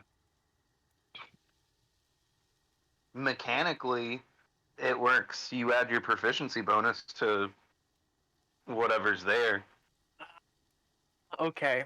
I don't know how to change it in D&D Beyond to give yourself temporary proficiency, though. You'd have to go into the character editor. Yeah, let's not do that. But oops, that's roll. Okay. Oops, all combat. Oops, all combat. Yep, that's That's yeah. the second oops all joke this session. Combat crunch. Oops, all combat. That was good. That was really good. Thank you. I just want to see my blacksmith. Yeah. I've won numerous fights at this point. I have bureaucracy to attend to. Finally, Mr. Hank and Mr. Forrest kind of like, you see them just look at each other and nod and say, "It is time." And you all feel yourselves pulled through the nothingness and shunk into the Gore Arena. I have a question, not that it has to be addressed immediately, but do they make vicious versions of, like, all weapons? I don't know. All right. Yeah, I think it's just a tag that you can add to any weapon. There is a blue square on the map where you may put yourselves, my friends. Huh. And we are getting the arena music going. It is not letting me put myself. It is making it go back. I will refresh. Let's try that again. I That can happened see to me you a over couple where you times. want to put yourself, I think. Let's see if it... Oh, there it goes. Okay. Okay. Alright, and go ahead and roll your initiative while we, wait. Oh. Right, Gork. Alright. Gorkar is not ready. That's So a there 10. is one knight who is on the ground.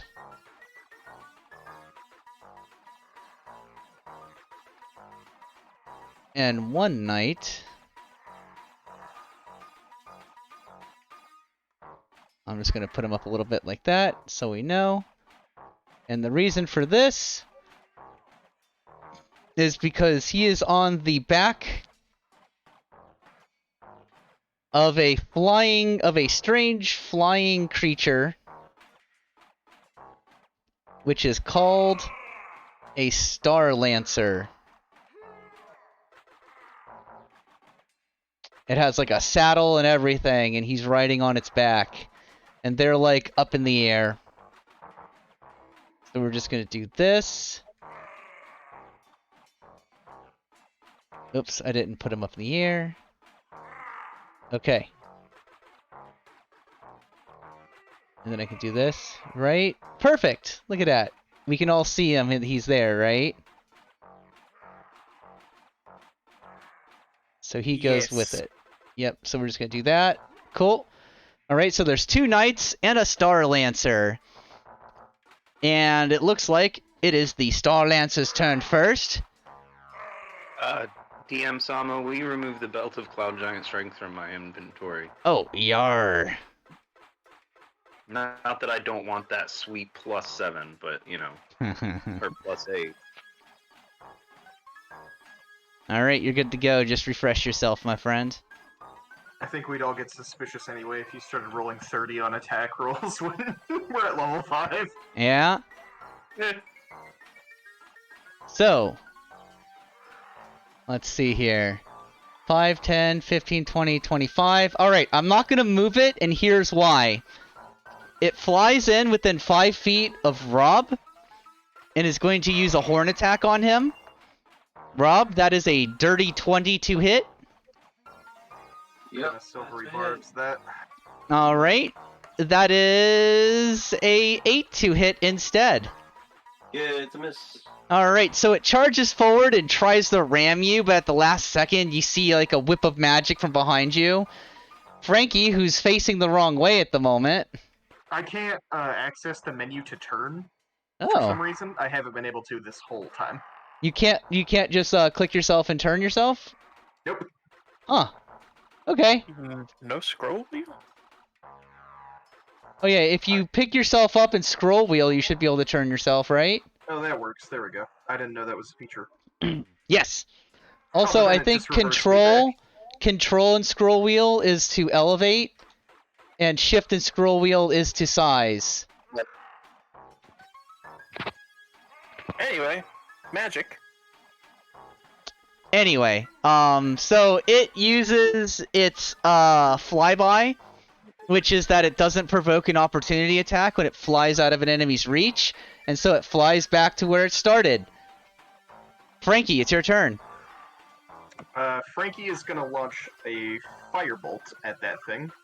All right. Also, it's just skimming the ground, so it's not like high up, right? That is a dirty 20 to hit. That is a hit. Hurt me. 11 fire damage. 11 fire damage. Gotcha. And what the hell, we're gonna burn a... Just to keep me from being downed in one hit, we're gonna burn a healing word on myself. All right. 7 hit points. So that's gonna be Frankie's turn. Gorkar.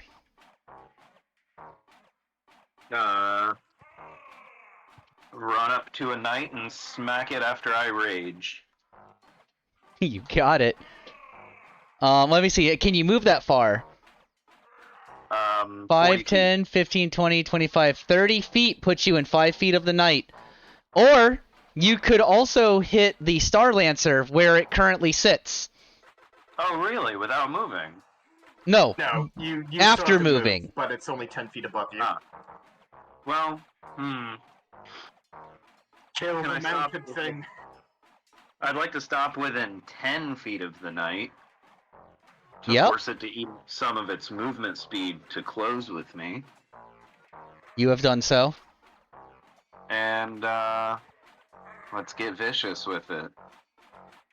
Are you hitting the Star Lancer, or are you going for the knight that's on the ground? The knight that is on the ground. You got it. Strategy has been to take out the Where ads you, first. where you, do you want to be within melee range of the Star Lancer, though? Just in case it tries to fly away from... Well, actually, it doesn't provoke opportunity attacks, never mind.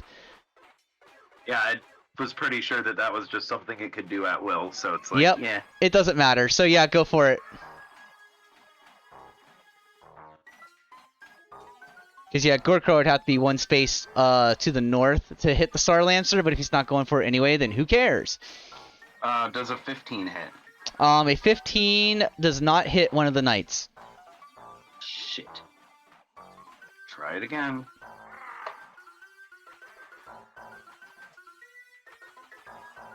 Give me that 20. Give me that 20. Yeah! A nat 20, baby. Oh, yeah. About time. Roll that sweet critical damage. Hold them Target bones. takes extra 7 damage of the weapons type. Alright, so I need to roll once to clear, right? Mm-hmm. Okay, so once to clear.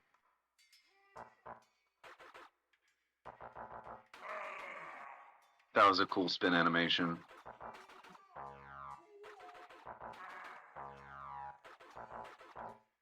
Okay. Alright, and one of these is maxed, so 13 plus whatever I roll plus rage bonuses and all that good stuff.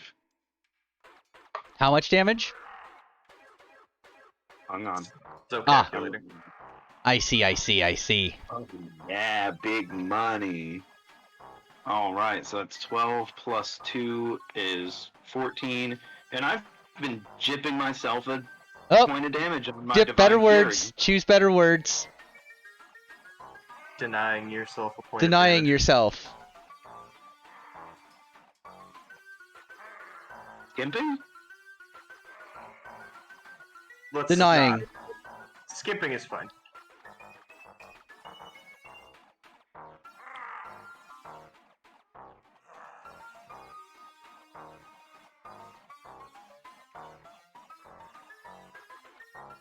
So how You're much saying total? something, JC, we can't hear you. Yep. I just forgot what the other numbers were. So let me. Your Vicious Warhammer did 12. Okay, plus max of 13, plus 2, plus 5, so 25, 27. Wait, plus max of 70. 13. From the You crit. only add your dice, not your modifier, to your max damage dice. Oh, well then plus max of 10. Yep. 2, plus 2, 24, plus 5, 29. Yep, that's 29 damage. So 29 damage to Knight A And that's is a return. bloodied knight. And it is Rob the Peer's turn. Oh, yeah. Well, 10, 20. Wait, there we go. Is that 5 feet, right?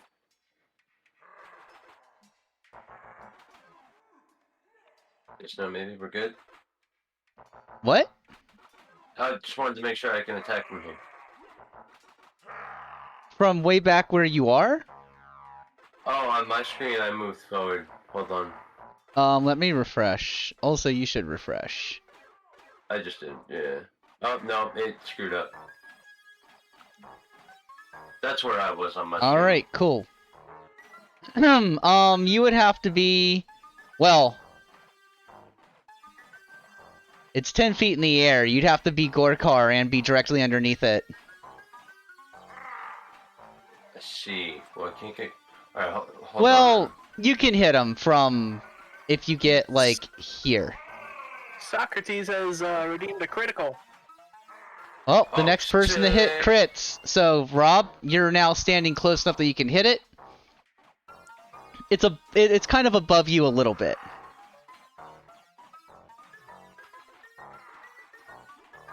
Alright, well, my first attack was a definite miss. That was... I forget what my bonus is. Yeah, I only rolled a 7. Alright, that's a miss.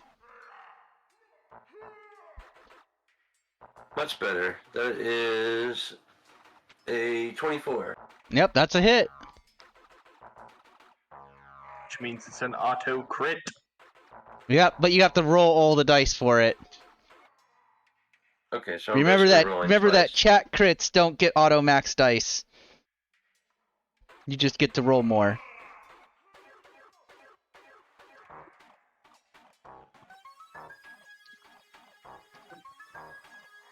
Well, then that'll be 19 points of damage. 19 points is a bloodied Star Lancer. Is that your turn? No, I still smite him. Yeah? Yes. Yeah. I'm going to do that. Oh, nice roll. That'll be another 13 point shot. Alright, another 13 points. 15. 15 points. Okay, Yeah, that's a roll staggered. 7 and 8. That's a staggered Star Lancer.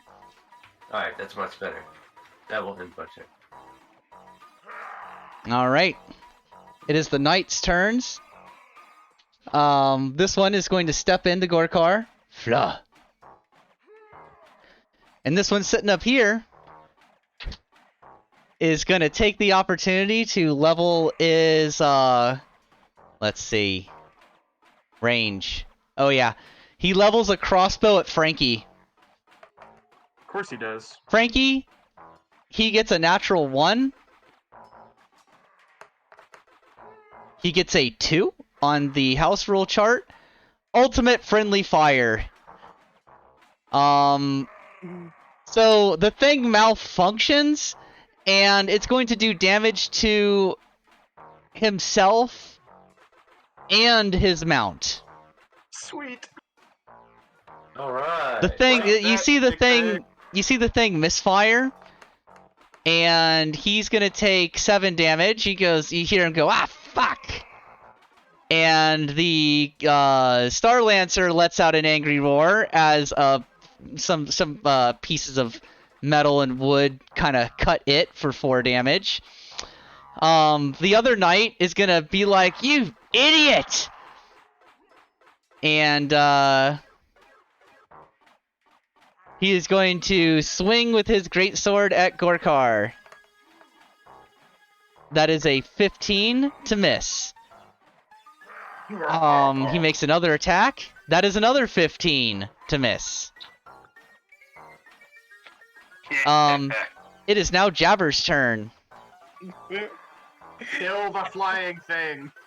Yeah. Oh, well, I guess I should say that Knight B curses under his breath, throws away the broken pieces of crossbow, and jumps down off of his mount Try to and avoid makes that. a sword attack against Rob. How about the? That is a 17 to miss. Yes. Now it is Jabber's turn. All right, we're still gonna aim for Flyboy there. So Star whip it Lancer? up for the yep, Flyboy. Yep. Using a steady aim as a bonus action. We're not gonna go with the sharpshooter this time, but we are gonna give that advantage to ourselves. That was an 18 to hit. Star Lancer, that is a hit. Cool. Let's Sneak see. attack. 11 plus 9, so I'll tell you right 20 now that damage. 11 already killed it. Well, 20 damage kills An it. arrow goes slunk into the thing's face, and it drops to the ground, and before it hits the ground, it's dissipated. And it's gone. Yeah, I was hoping that thing would do a bit more. nothing. I'm really glad that it didn't. Job done. That's Jabber's turn. Alright, top of round 2. Star Lancer is dead. Frankie is staggered. Gorkar is bloodied. Rob is winded. One of the knights is bloodied, the other one is winded, and Jabbers is winded. It is Frankie's turn. Okay, we're gonna aim a volley of firebolts at the one that Gorkar is attacking. Alright. 16 to hit. Miss. You're shitting me. Nope. Then we're gonna use our favor by the gods. Uh-huh. How's a 21? 21 No, hits? More than a 21, but still. 23. That hits. 11 fire damage. That's the bloodied one, right? Yep. He is now staggered. And I think that's gonna be Frank's turn. Let me make sure I don't have any bonus actions. Yep, that's Frankie's turn. Alright, it is Gorkar's turn. Aha! Gorkar will smack the crap out of this guy again.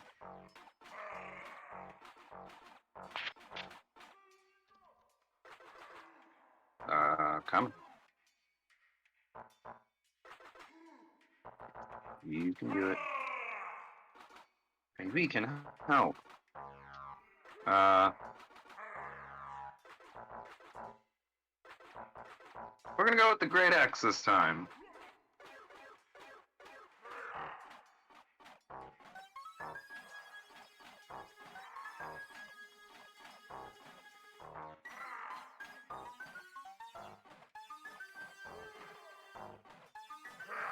Oh, I thought I was getting 2 nat 20s in a row.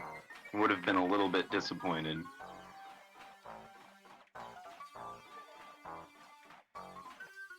Oh, my dumbass forgot to add my bonus vicious damage to that nat 20 because I was so excited. It should have been 7 points higher.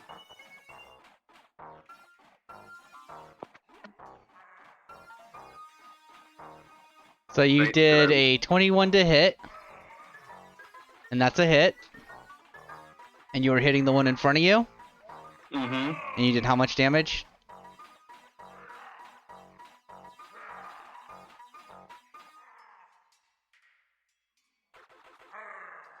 Arr. Yar.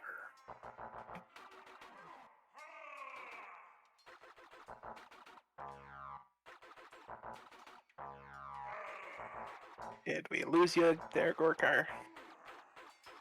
I see he did 7 Great Axe damage.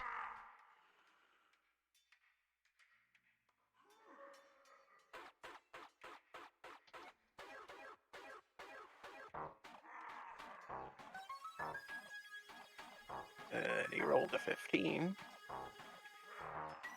for a second attack. I think he should have done 9 damage with his Great Axe because I don't know why he didn't roll his special damage though.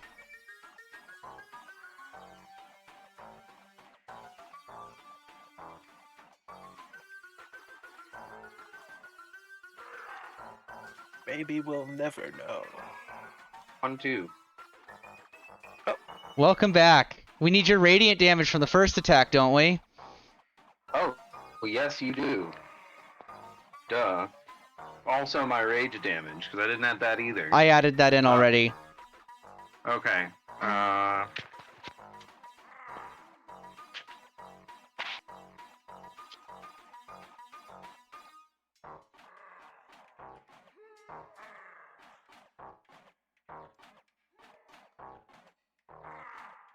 Come on.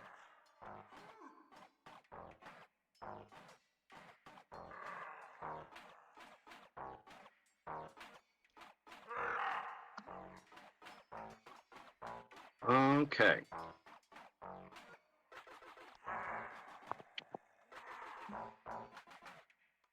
Goodness If this gracious. roll.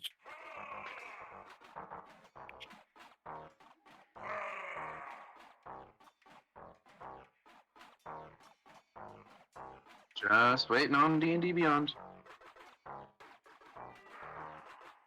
A prescient sentence, if there ever was one. Do you have any physical dice you could roll? No, my physical dice are in storage. Eh. Like most of my shit. Google has dice rollers, worst case scenario. Or I could just roll it. We need to roll a d6, right? Here we go. D6. Is it actually doing it? Hey, it's actually doing it. Wow, dog shit. That's a total of 3 radiant damage. You get +2 to that? Uh-huh. Oh, cool. That's just enough damage to take him out. Sweet. You hit him, and he stands on his feet for a moment and goes, "You son of a..." And he just collapses on the ground and disappears. I'm assuming you want to get in range of the other one for your second attack. Which was a 15 to miss. Yeah. But yes, that would have been the plan. They move you. I did it. Oh, that works too. And it You're would in be range. Rob's turn next, unless Gorkar had a bonus action. He only attacked once, he gets 2 attacks. Nope, he attacked a second time. I see his dice roll. It's a 15 to miss. Oh, okay. Yep. And no, I don't have anything I can really do as a bonus action. All right, then it would be Rob's turn. Okie dokie. Well, since he's standing next to me, I could just go to attack. Uh-huh. For a... Oh, shit. 24. Yeah, that's a hit. Alright, so that's... That's 8 points to damage. And you know what? Take my last spell slot. I'm smacking you with this right too. All right, so how much was the weapon damage? 7 points. Okay. Ugh, garbage. Take another 4 points. Yeah. And second attack. Yeah. 19. That would hit, but he's going to use his reaction to parry that and add 2 to his AC.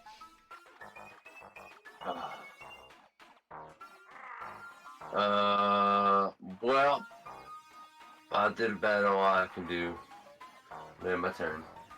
All right, it is his turn. He is going to cause retribution upon you with a 7 to miss and a dirty 20 to hit.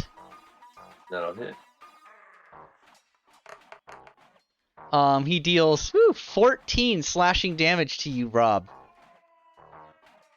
And it is Jabber's turn. All right. I'll go the bolty bolts. The only guy we can shoot. We're going to take our steady aim. We are not using sharpshooter because we want more of a chance. So, rolling at advantage for an 18 to hit. He does not have a reaction, and that hits. Lovely. Give me some damage, please. So 11 plus 11 is 22 damage. That is a staggered knight. And that's his turn. Alright, top of round 3. The Star Lancer is dead. Frankie is bloodied. So is Gorkar. Rob the Pure is winded. One of the knights is dead, the other is staggered, and Jabbers looks winded. Frankie, it's your turn. Alrighty, we're gonna, do the firebolt thing again. Do the firebolt. Boop, boop, boop, boop, boop, boop, boop, boop, boop, boop, boop, boop, boop, boop. Wow. I shouldn't have sung for you because that made it a critical, I think. Okay, cool. Air horn sounds. Sing Okay, for your crits. So that's gonna be 32 damage. Yeah, there's just a smoking crater of ash where that man used to be standing. And there is a cheer from all around. And the announcer says, "Wow, the impromptu battle that we weren't expecting went so well. Holy shit, these guys are monsters." And then he just cuts off suddenly as you all feel yourselves shook into the preparation room. Mr. Hank and Mr. Vorst are sitting in two of the chairs. Mr. Hank is, like, his head is lulled backwards, his mouth is open, you can hear soft snoring sounds. Mr. Vorst looks up from a magazine and goes, and like elbows Mr. Hank, who looks up, and they stand up. Not to derail the narrative, Dips, but do we still get money? Yes, you must roll your dice for the monies. Okay. That is always a thing. I'm sorry I forgot to mention it again. All of you are going to get XP. 463 of it. Wowing. Wow. Wow. Wow. Hey, look at that. You guys are almost there. No, we are there. Oh, you are there? Yeah. Beautiful. I was just gonna, Yeah. I was just gonna boff you with some extra XP at the end of this to do it, but you know what? That works for me. They stand up and we are to lead you to watch at least one of the fights. Come with us. For the love of all that is holy, I've had enough violence. Well, Lord Veld felt that with his foresight, there was something that you should see. I am not sure what it is, just that he told us there was something important you must witness today. Super. Lead on. And they bring you up into the main area, and you all find yourselves up in the stands. This time, though, you are looking down in the arena, and you can see that all of the various things down there look just slightly ethereal to you, as if they're not really there, though the combatants down below are certainly, like, climbing atop of rocks and ducking behind, boxes and shit, trying to get away from danger. And it is 4 individuals, and they are battling a what looks to be like a young or adult, you're not sure, blue dragon, who is Woo! like, there's lightning ripping across the arena as a few of the guys are caught in it, and you hear screams as their bodies are just electrified and they drop to the ground. You see the other two look up and start running over, but the dragon flies forward and intercepts them, bisecting one of them with its claws, and the other one is chomped in half with its teeth. And you hear like the crowd going absolutely wild as you hear the announcer go, "And Margoth claims yet another party! Can anyone stop this deadly beast's reign of terror?" And you watch as like a golden light settles upon the four individuals. But one of them, you see that the golden light starts to flicker and swirl above him, and Mr. Hank goes, "Ah, I see what it is that Lord Veld wanted you to witness." And you watch as the other three individuals disappear from the arena floor, but the fourth individual, a halfling who you have seen here and there around town, you didn't know anything about him, you didn't know his name, you just, you've seen him around.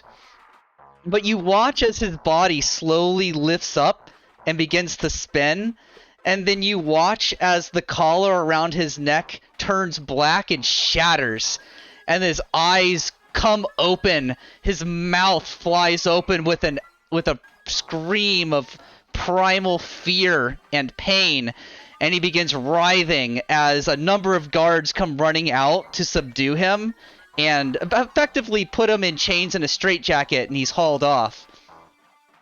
Mr. Hank and Mr. Vorst are just shaking their heads and clucking their tongues.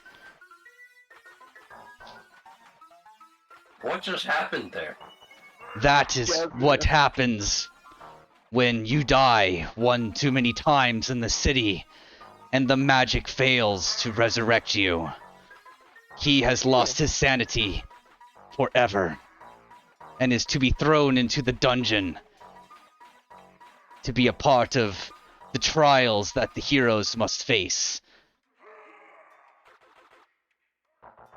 So, the things that we fight... You know what? Never mind. I don't care. Are we done? Is that it? I've had enough vivisections. It was very strong dragon, very mighty, very powerful. Can't understand. They lead the four of you out away from the arena and back out into the city proper, back out into the rain, into the somewhat slight chill of the dark and damp city air. And they say to you, "Well, I believe that tomorrow is a very big day for the four of you. You should rest. Get everything in order. Tomorrow, we will be taking you to the dungeon for one of your most important trials to date." And Mr. Hank fixes you, Jabbers, with a very serious look, and he says, "And make sure that you bring that gem of yours with you." Always. I'm pretty sure it doesn't leave his person. No. It should not. Good day. Always a pleasure, Mr. fellas. Vorst gives a nod silently. What was that, Frankie? I'm sorry. I just said, always a pleasure, fellas. They snort, turn, and walk away down the road, turning a corner and out of sight, leaving the four of you alone. Well, as alone as you can be in a city packed with the lost of the multiverse. My experience, that's still very alone. Oh, very strong dragon. Hope we don't have to fight. We probably will. Probably. But Jabbers can hope. It seems like the least of our problems. It's what happens after that concerns me. What, you mean the madness thing? Yeah, and then what he said. He says they're taken to a dungeon. Face more trials. Yeah, so that means the Because- stuff that we face there is stuff that used to live here. To a certain extent. It's just the way he worded it. It almost made it seem like they had a chance to redeem themselves. No, that is not at all the way that it was worded. They were brought down to be a part of the trials that were faced. That was just the way I perceived it. I'm sorry. Well, Rob in character can definitely have thought that. Yeah, my bad. No, it's all good. Either way, it doesn't matter. The only thing that matters is our survival at this point.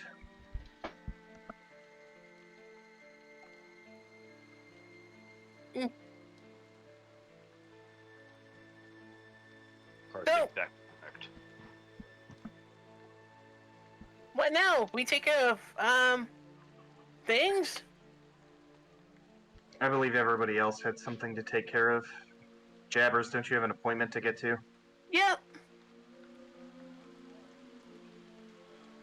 Gotta go see the magic place. I suppose I'll escort you for lack of a better thing to do. I don't have anything to take care of myself. Okie dokie. I have to attend the blacksmith's. Orkar? So you can go see Horestus. And then Gorkar kind of heaves a sigh and goes, Gorkar feel like he always have to go see Horestus. Oh, you signed up for a manager. Frankie, right? Jabbers, hop on. Yay! Frankie flies away. See you guys back at the Fiddler. Whee! Frankie and Jabbers fly away, leaving Gorkar and Rob standing in the street in the rain. I'm gonna take a dab, by the way, because that was a hella good combats there, my dudes. Yeah, we, some tense shit. Yep, so Rob and Gorkar, you're standing in the road. Where are the two of you headed? Not together or potentially together? Doesn't matter to me. I'm just asking questions. I was headed off to the blacksmith because I haven't seen them, and they told me to do some fighting in the arena. And if I did well, they would sign me. So that's where I'm gonna go. Mm-hmm. Okay. Horestus' shop is like right next door right now, right? Yes, you guys are standing outside. Actually, you guys should be outside the arena, not the dungeon. Sorry. Actually, no, that's right. The waiting room is in the dungeon because I know this is labeled the dungeon, but this is like Lord Veld's like central complex where like the tower where he lives and all that shit. So this is where the waiting room is, and then you walk through a tunnel underneath the road into the arena to get in. So yeah. Horestus' shop is just down the road a short ways. Actually, Gorkar, did you want me to come with you? I don't think this take long. Then Gorkar can go with Rob to go see Blacksmith. Okay. Alright, so Gorkar is going where? And Rob is going to the shopping district. Right? Gorkar to Horestus' shop. Rob is going to the shopping district. I'm sorry? I was gonna I go think with them. together. We're gonna go to cool. Brawler's Bounty and then to the shopping district. Alright, so Jabbers and Frankie are going to the arcane ward, right? Correct. Alright, so, Jabbers and Frankie, the two of you fly up to the tower where you usually park your broom, am I correct? Oh, yeah. Alright. You fly up there. Jabbers, there is a witch party going on up here. And as Frankie and you kind of alight on the balcony, a number of them look over and squeal, Frankie! Hey, ladies. Great to see you all. And Listen, who's your cute little friend? Like, one of them walks over, this woman who I can only describe as the Wicked Witch of the West visually, walks over and is like absolutely head over heels with how adorable she finds Jabbers. I'm Jabbers. Oh my god, he speaks! He's so cute! Is he your pet? She looks up at you, Frankie. Listen, I don't want to cause any problems here, but that's kind of a racially motivated question. He's my friend. He's not my pet.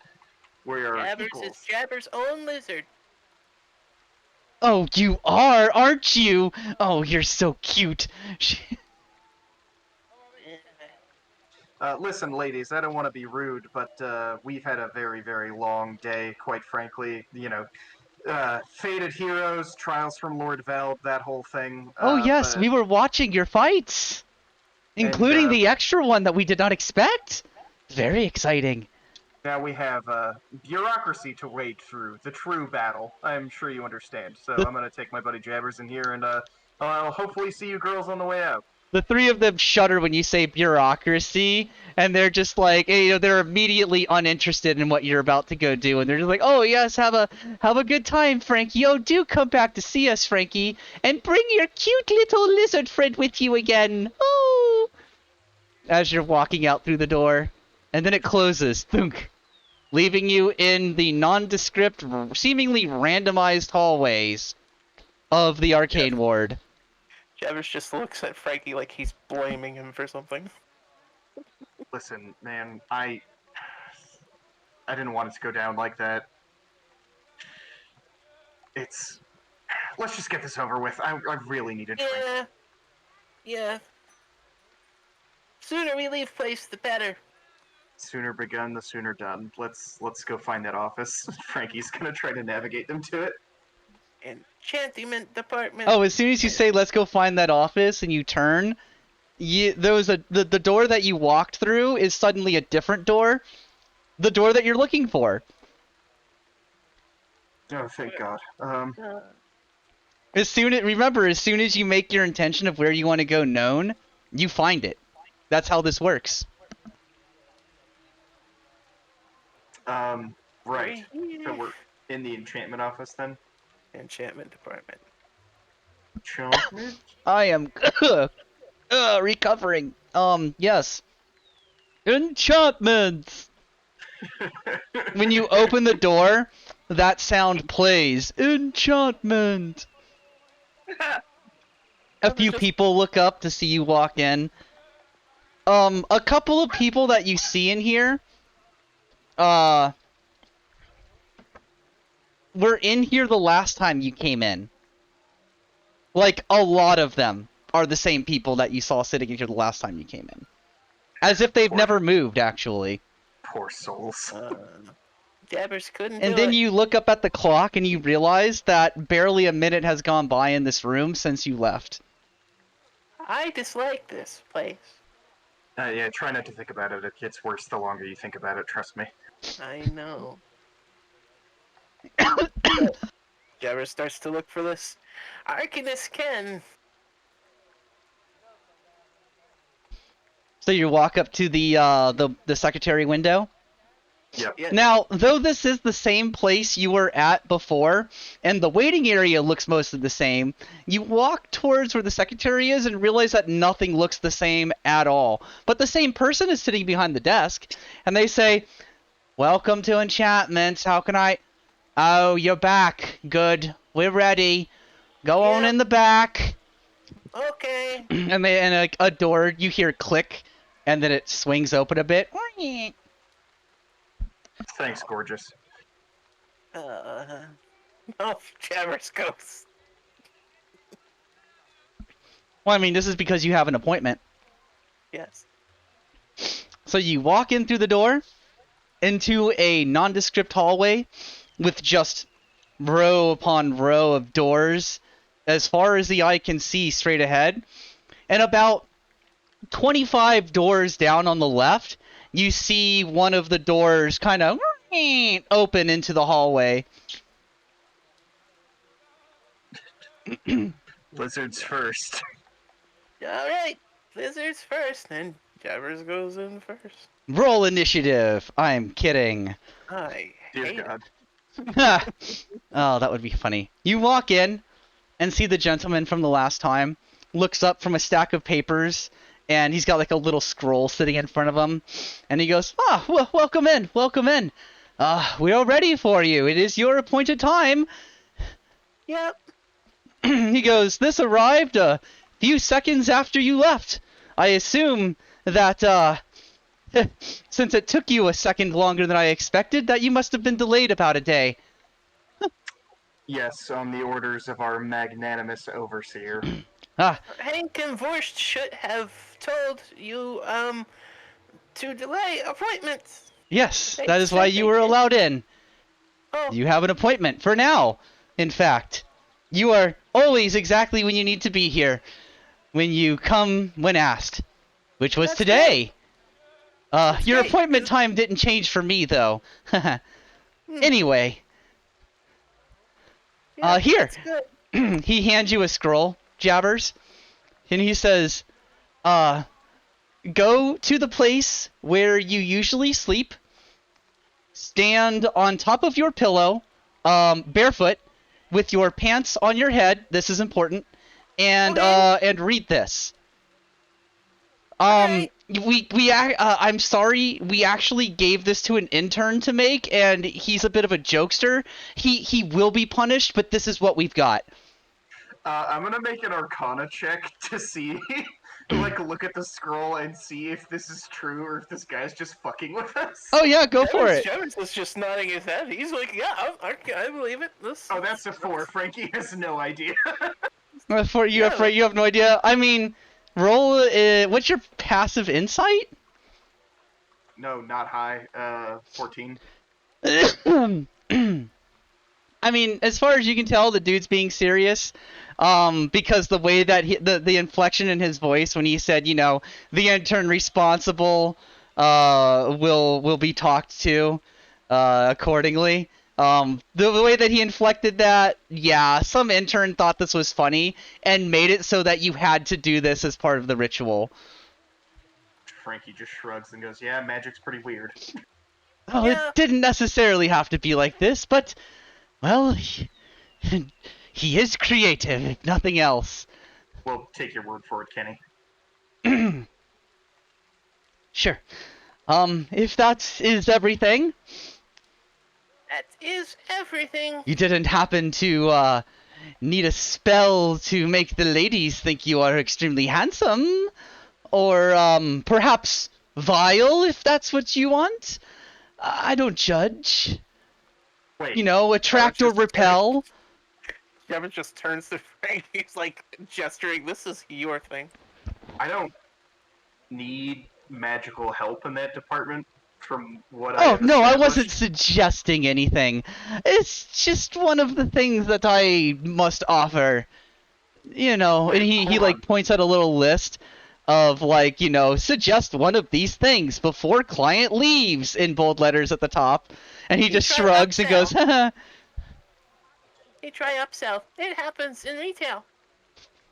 Kenny, I mean this with all the sincerity in my heart. I'm worried about you, man. He just shrugs. Yeah, me too. I've been in here a really long time. Why would you spend eternity this way, man? It's my job. You know what? Never mind. Thanks for the favor, Ken. If you need anything, don't hesitate to ask. But you know, try not to need anything. Oh, I'll see you guys in a few minutes. Oh, I mean, for you it might be weeks, but you'll come back. See ya. Frankie just looks vaguely disturbed at this. I hate that. And Jabbers walks out the door. Yep, Frankie follows. So meanwhile, Rob and Gorkar, you both walk up to the Brawler's bounty. Horestus is like charging out the front door, arms held wide, like he was expecting you to show up. And he goes, "Oh, welcome, friends. Welcome back. Oh, my combatants, my beautiful profit makers. What a beautiful deal we have made. How are you doing?" Good. Sorry, it's just that you all are making me a lot of money. And yourselves. Oh, I have it in the back. Sorry, Gorkar, I got excited. What was that? Oh, Gorkar just still a little beat up from last few fights. Horestus Gorkar's- shrugs. Horestus shrugs and goes, "Mom, here." And he slings you a potion, which is a superior healing potion. Drink this, if you must.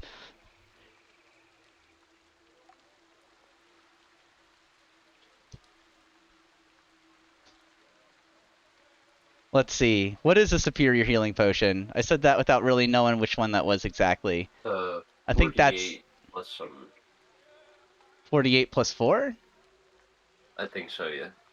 Discord thought I needed to go away for a second, but I said no.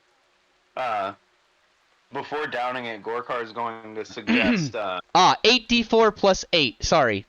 Oh, wow, I was off my bad. Gorkar suggests making a line of bloodied Gorkar merchandise.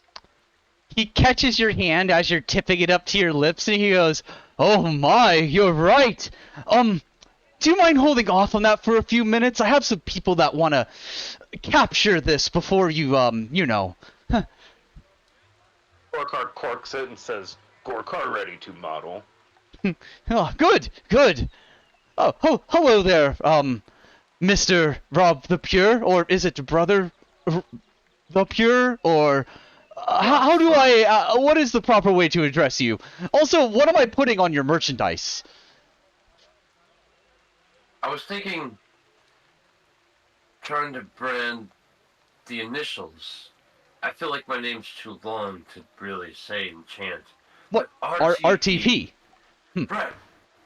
How's it going, RTP? Oh, Well, I mean, when how's you it talk to going, me, you RT? just call me Rob. Ooh. I meant more of as a chant. I'm gonna call you RT. How's it going, Okay. RT? Good. Good. Beautiful. Oh, yes, RTP. I like it. I'll put it on the I'll send that in to the artist as well. Come, I believe that both of you are, looking magnificently beat up. I must capture this. Come with me. And he, like, kind of gets behind you two, and with his hands kind of walks you both in through the doors. Very coercively, like, pushes you in. Come, and we must get you both, immortalized in this state for the merchandise. It will be beautiful. Do you go without protest? Yeah. I imagine Bob's doing like one of those innocent, resistant anime protests, you know, but I'm going anyway. Oh no, please don't push me in there. Ah. I could never. No, I shouldn't. Oh, I am.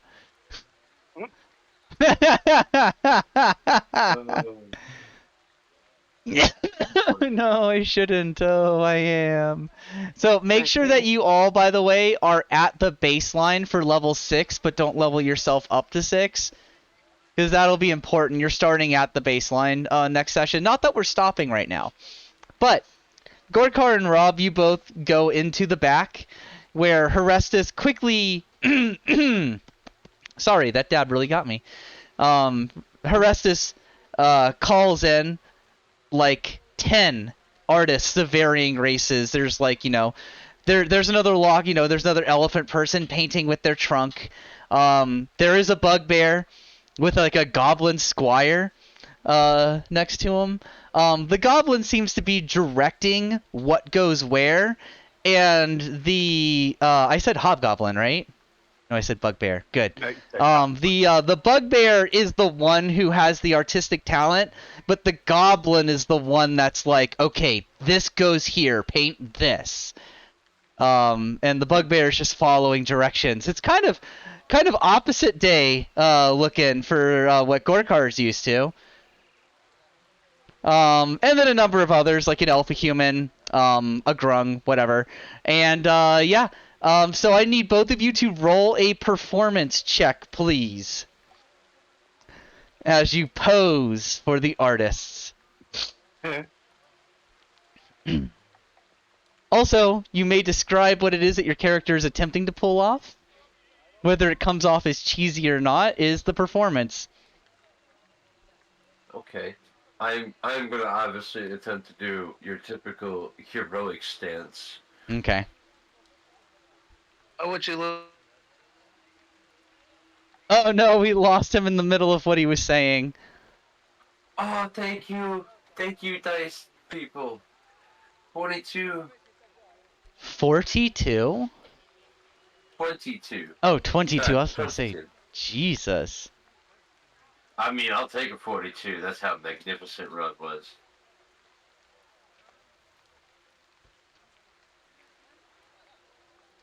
Oh man, poor JC. I can't. I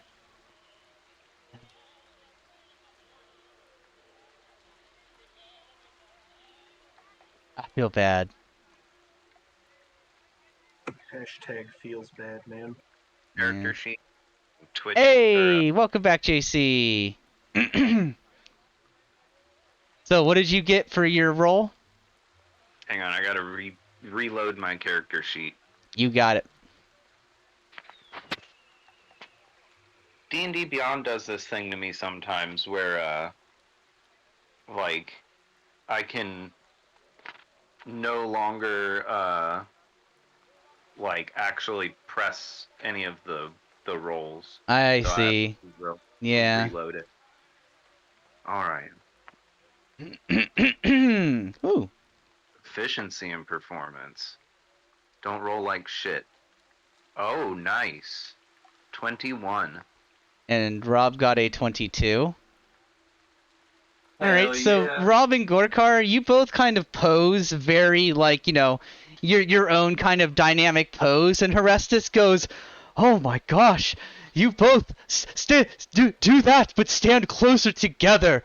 I think this is some RTP slash Gorkar crossover merch time." And he like has you, has you two scoot closer together and like stand back to back and are doing like various poses where like one of you is on the ground reaching up, like Gorkar's on the ground reaching up to Rob, and they're like, Rob, hold this in your hand, it'll glow golden colors and make it look like you're casting like a cure or something, and reach down the Gorkar like this, and like, you all are just doing all these various poses for the artists. It takes a few hours, but at the end of it, there is a very good lineup of like various poses of like the two of you standing in battle together, one of you helping the other up, Rob curing Gorkar, like pouring what looks like a health potion in the Rob's mouth, even though Gorkar, you looked at it, it was just a vial that looked like a red potion being poured out, but it was solid. So it only like looked good if you had it tilted up like you were tilting it into somebody's mouth. Like it wasn't real. But anyway, at the end of it all, amazing stuff. Horestus is very happy, and he hands you both a stack of 200 Veldbucks and tells you both to give one of your friends, each of you give one of your friends 100. Here, Gorkar, make sure your friend Frankie gets 100 of this, and RTP, I love it. You make sure 100 of this gets to your little scaly friend, Jabbers. Yes, Jabbers, yes. I was thinking just now, since it seems me and Gorkar do well together.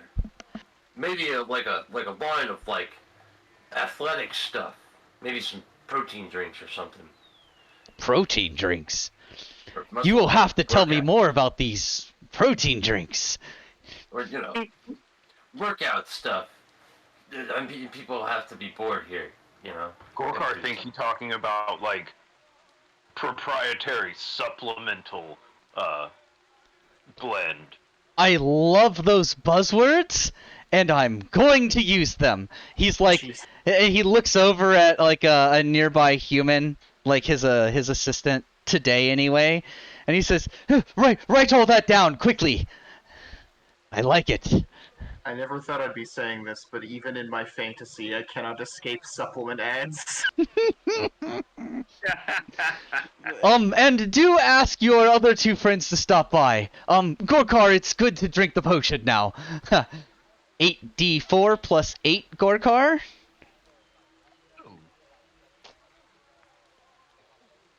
And he's going to... Rob, are you missing HP as well, or no? Yes. Alright, he hands you one as well and says, here, drink this. It is your payment. So, Rob, also roll 8d4 plus 8. God, look at all those dice. Orestes paid them both in the superior healing potion under the condition that they drink it immediately. Here, this will make you feel a lot better right now. 50 plus 8. I didn't even need the +8. Well, the idea was that it might give Thank you the you very full. much, Orestes. I feel so much better. Ah, thank you. We will get very rich together, my friends. Make sure the other two stop by. I did mention that, yes? Yes. Good.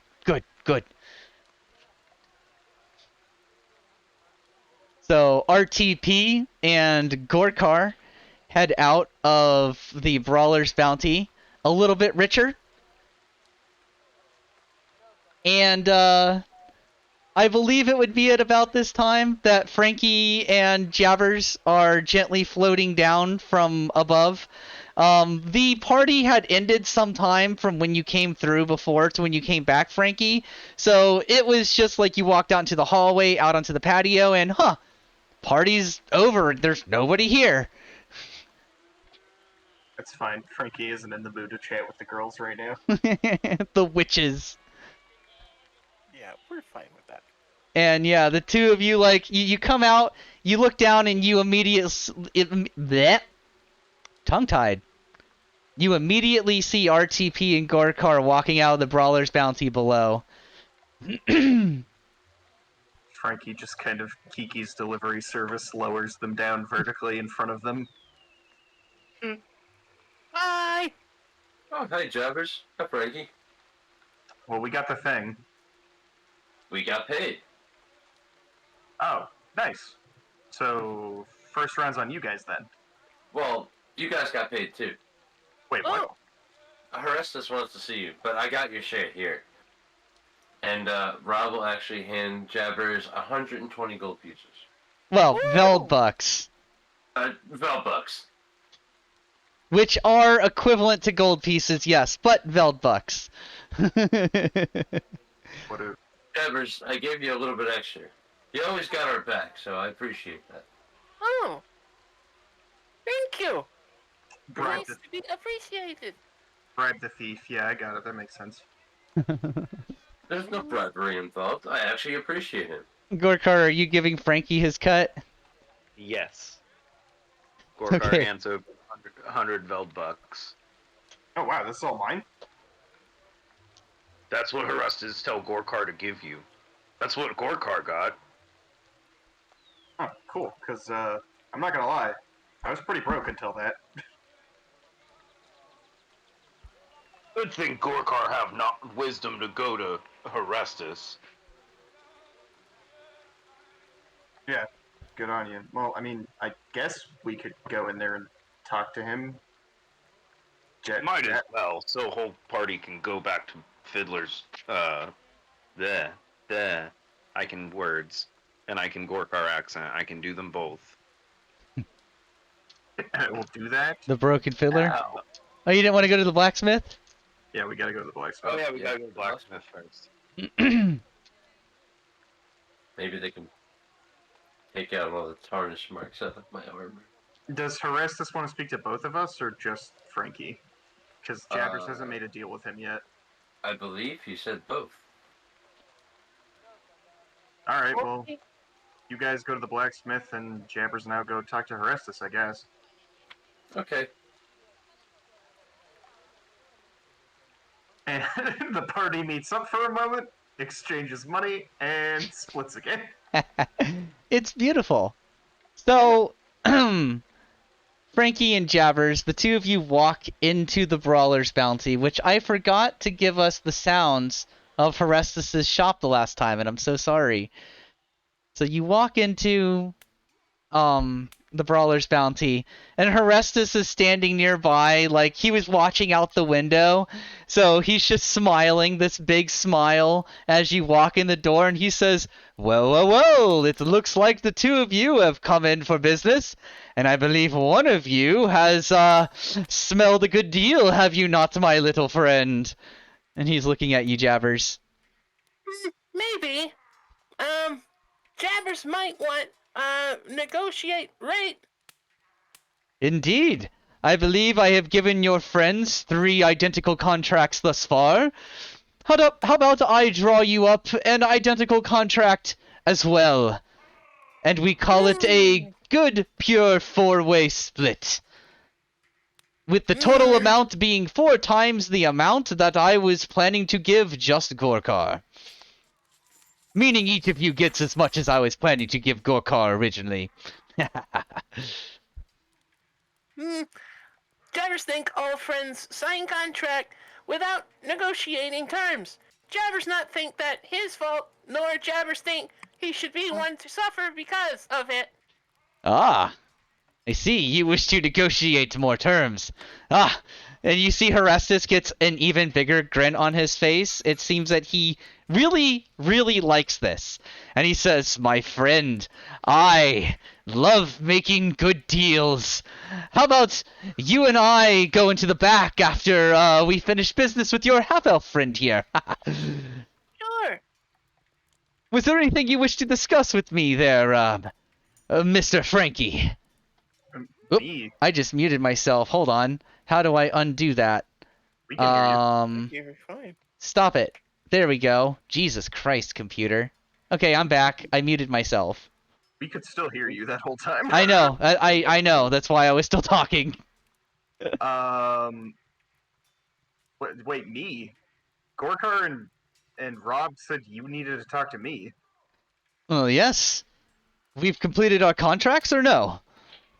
I mean, yeah, it was a while ago. I'm still waiting on the outfits from Trosh to. Yes. So your guys can bottle the figurines and whatnot with all those in mind.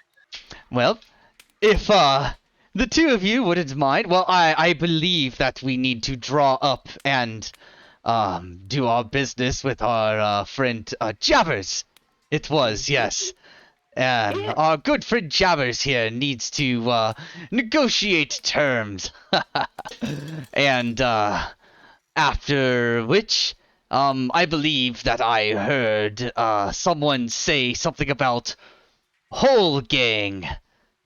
Oh, you're talking slogan. Ah, yes. I heard whole gang and I liked it. I believe that we can set up some sets for you two to pose in, and then my people will take, art of your poses and such for the merchandise. Tunics and cups, I don't know what they are, but we sell things called mouse pads. Don't ask me what they're for. They are sent out extra-dimensionally. Like a house for mice? I am not sure. I do not have anything to do with production. What a nice new pad for. I mean, I believe it is the pad for mice. I've seen one once. They are quite soft. I believe that a mouse would be rather comfortable on it, so people do weird things for their pets, it is whatever. Hey, for sleeping. Jabbers understand. Yes, Yeah, that makes indeed. sense. Well, you guys go negotiate terms. I'll browse the merchandise. Indeed. So we're going to have you do a few rolls, Jabbers, as you go into the back. Sure. It's basically going to be whoever succeeds over the other 3 times first. Okay. And it is going to be your persuasion as the skill that you're utilizing for negotiation terms. Okay. So Okay. roll me your first persuasion. Oh, shit. That's 6. A 6. Yeah. You start to talk, but Horestus just goes, "One moment, my friend," and launches into a long thing about brand longevity and how it is important that he gets the proper amount needed to ensure production of high quality material. Like, a lot of buzzwords. Jabber, your mind spins as he begins saying, like, just a whole bunch of stuff, and it's like, okay. He got a 9, by the way. All right, next roll. Jesus, Okay. Forestus. 21. 21. So Horestus begins to speak, and you taking a page from his own book, you interrupt him. And what is your point that you're driving home about why Jabbers deserves more? Well, you have a... Oh, gosh.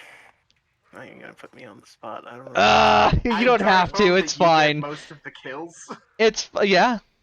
This is I'm sorry, guys. This is true. Jabbers is a high performer. Ah, Jabbers, yes, I see. You do. I will acquiesce that point, but next roll. Oh, Jesus, Orestes. This last roll is a 6 total, by the way. no, fuck me. All right. What is it total though? Because 5.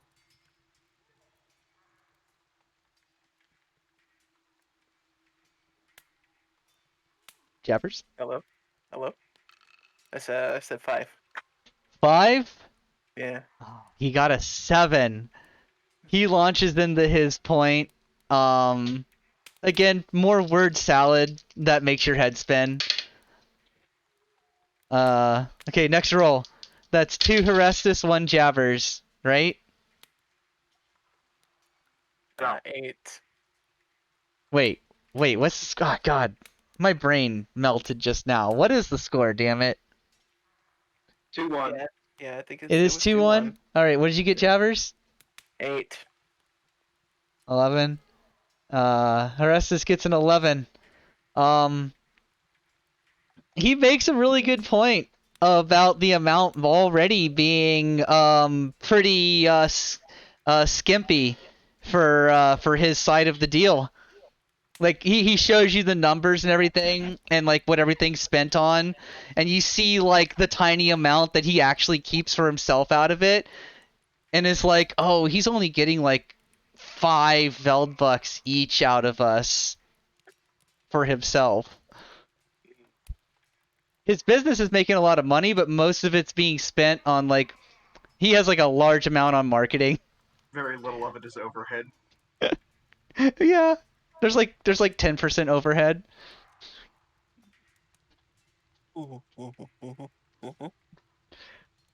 And like fully half of the amount is next to the column that says Jabbers.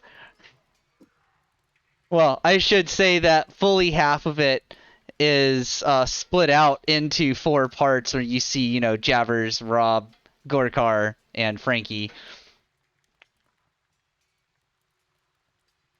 Hmm. Hmm. Hmm. Well, that's 3 for Horestus. Okay. You want to go a double or nothing and risk losing money on the deal? No, not at all. So Jabbers comes out from the back looking a little defeated, maybe. A little bit, but at the same time, he got justification in seeing all the actual math. So contract pretty solid. So Jabber's hard pressed to find anything. Frankie just shrugs and goes, "Yeah, I don't know. I mean, I've never done anything like this before. I just saw Gorkar was getting money and was like, yeah, I mean, I'd like some money." I too like money. So Jabbers, did you actually sign it while you were back there as well, or no? Yeah, we'll go with the signage. Yeah. All right. One of us. One of So us. Horestus is like comes out looking very happy and goes, "Ah, whole gang, how about you come on back for the artists?" That's How do you know about Hulking? watches the arena fights. Oh. Oh, he said someone told him about it. Is what he said to Frankie, I believe. Frankie just shrugs. He's like, I don't know. So do the two of you go in the back and roll performance checks? Sure. Sure.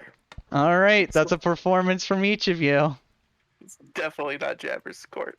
Nope, that's fine. How the fuck you do? Ah. Wow, Jabbers! Guys. So the thing Jabbers I do gets shit in this thing. I have like.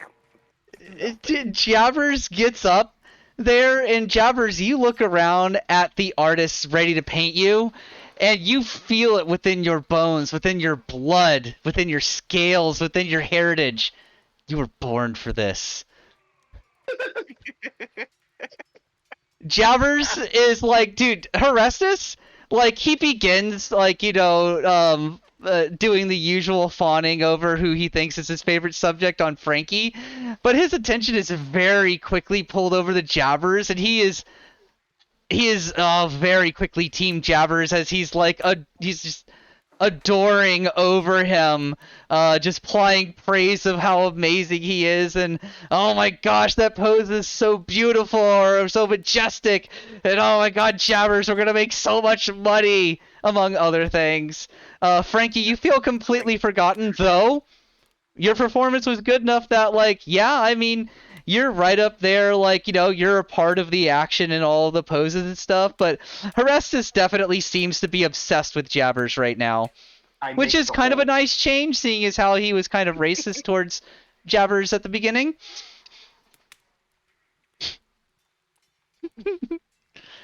And at the end of it, the two of you come out. Jabbers, you were actually, what is your passive perception, Frankie? 14. 14? Alright, so without Frankie seeing, Horestus actually quietly palms you an extra 25 Veldbucks, Jabbers, and gives you a wink. He got a dirty 20 for his sleight of hand. And the two of you walk out of the back room into the main area. Well, that was What was performance roll there, Jabbers? 20. He got a nat 20. 21. 21. Wow. Did not expect it. Born for this. Frankie just pats the back part of the broom that Jabbers usually sits on and goes, "All right, let's go find the others." Alright, so meanwhile, Gorkar and Rob, as Frankie and Jabbers walk into the Brawler's Bounty, the two of you turn towards the market district to go to the blacksmith, right? Correct. Right? You find it with ease. You go inside. I believe I talked to the lion one. Yep, the Leonin. He is standing behind the counter. He currently has on very thick, very dark goggles, and is looking very closely at a red-hot, glowing blade. He's like inspecting it, as there is a tabaxi, a much smaller cat-like person, standing to the side with their arms crossed behind their back. Very professional stance. You get the impression that he is evaluating this individual's work. He does not notice you come in, though. He's, like, looking over the blade very closely. And you can see that he's handling, like, the not red hot glowing end of the metal, but you know that that still must be very hot. Because the other end of the blade is still glowing red. I feel like I shouldn't interrupt him. Gorkar, think you're right. Alright. So, about 5 minutes goes by, over which, very quickly the blade is no longer red. And eventually he grunts and says, "Good," and holds it up, and the tabaxi takes some metal tongs and takes it with the tongs and brings it over and sticks it into the forge to heat it back up and keep working on it. He takes the goggles off and looks up at you and says, welcome back, my friends. You are here to pick up what you left, are you not?" Correct. I've journeyed to the arena, and I have not just participated in one battle, but many, and have conquered each. Oh, he blinks and goes, "Oh, one moment." Pulls some glasses out from his pocket, puts them on, adjusts them on his face, and squints at you and goes, "Oh, right. Sorry, I thought you were just a regular customer." "Yes, I believe, and he's like shuffling around the desk for papers, most of which are singed, some of which like are just completely charred in places. He picks one up that has a large burn mark hole in the center of it, and he goes, "Here we go. Yes, it seems here that the yeah, yes, I believe we can do business, my friend." And he puts down the paper, smiling. Excellent. Rob signs it with happiness. Since I'm signing this, what exactly does this entitle me to? Free repairs, free upgrades with the proper materials, of course. There are things down in the dungeon you can bring back with you that I could utilize. You just have to come to me and ask, and tell me which level you're on. By level, he means, like, how many times you've been down there. Oh, So, okay. like, right now you've been down there once, so you'd be going down to level 2. Oh, wait, you've been down there twice, right? No, once. Yeah, just once. Yep, okay. Well, I mean, my armor's pretty beat up from all the fighting we've been doing. It hasn't been repaired since, well, I've gotten here. Well then, hand it over. We'll have it back to you within the hour. We have magically assisted repairs going on. It takes an hour because it's at a queue. It really only takes about 5 minutes. Rob, Well, it does take the ones that are working on it hours, but they are within a time stasis chamber working on things. Gorkar looks at him and says, does that contract extend to all of Rob's friends, or does Gorkar need to get in on one of these? You would have to sign your own contract. I don't think you, He looks over your bare skin, Gorkar. Need our services as such. Smiles at you. Gorkar hefts like his great axe up in the air, and then like motions to point at the warhammer that's on his back and says, "Gorkar have more than just what he have to wear." Well, if you want us to work on your stuff, pro bono, as it were, we would have to sign a contract, and, yes, I believe that, all 4 of you, qualify, technically, though, there were 3 of you I wasn't sure would need our services. I guess the little one might as well. We do make some, very fine daggers, as it were.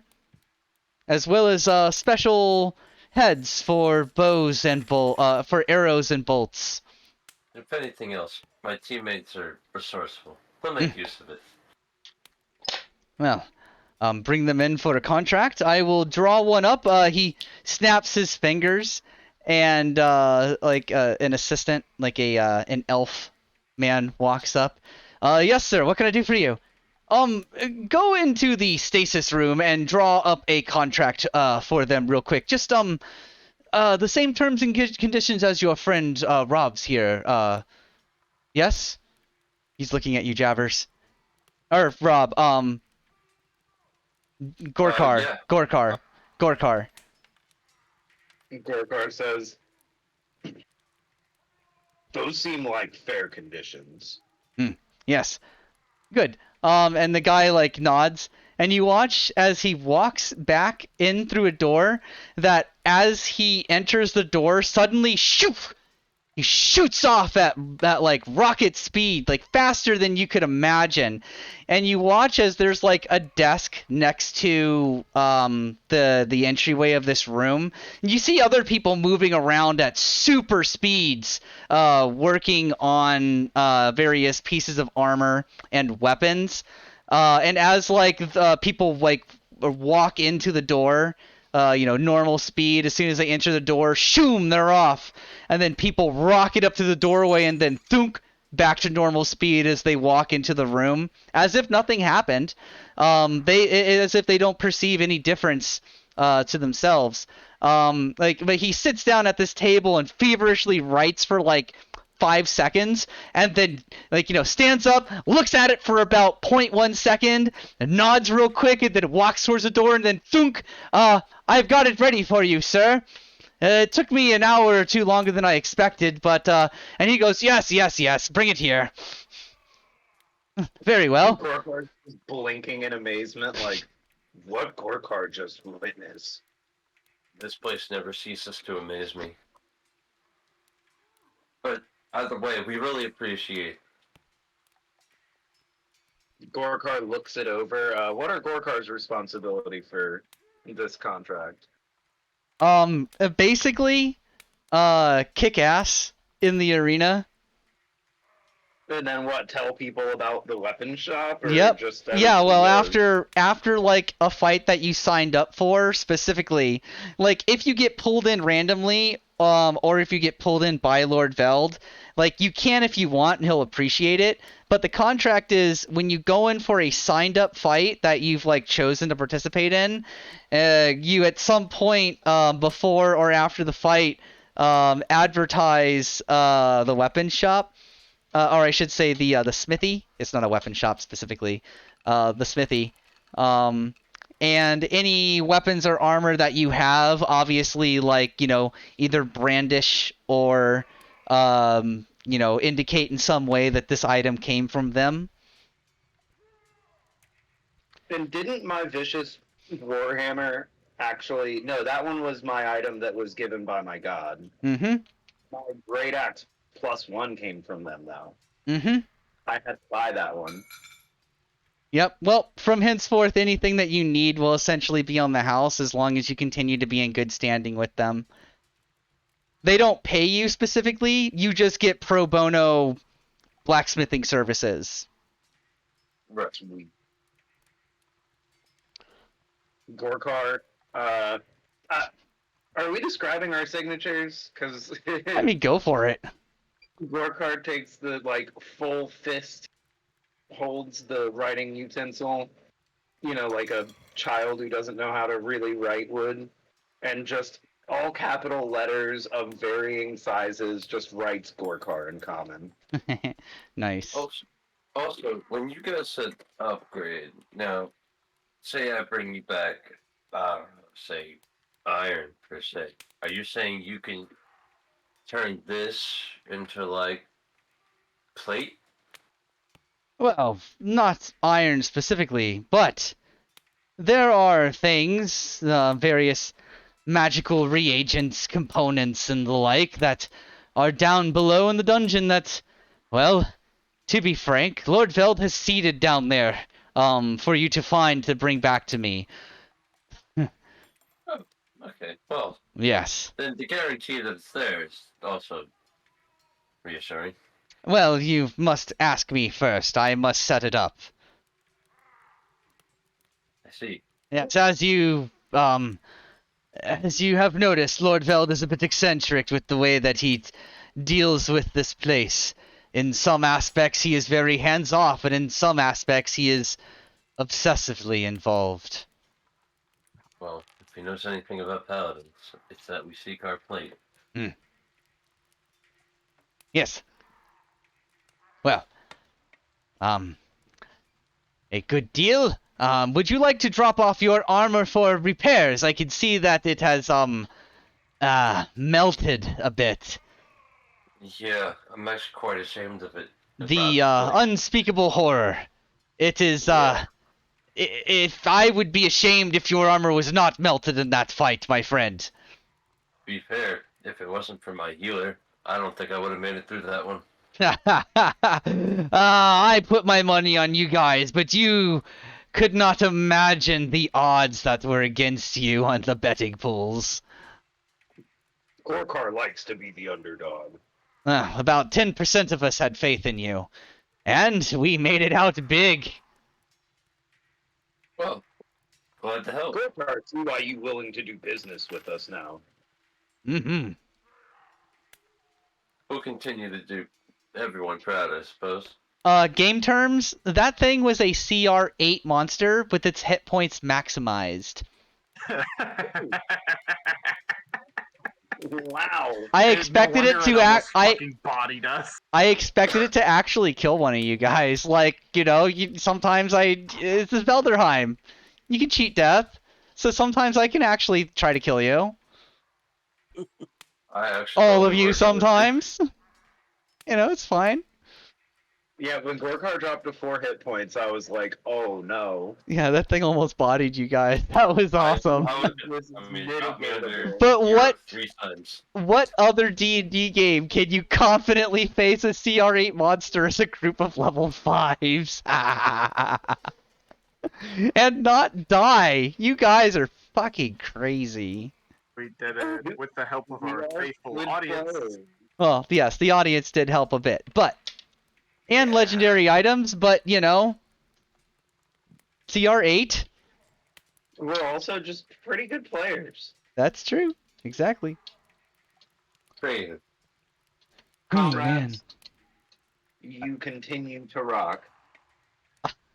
Right? To you, good buddy.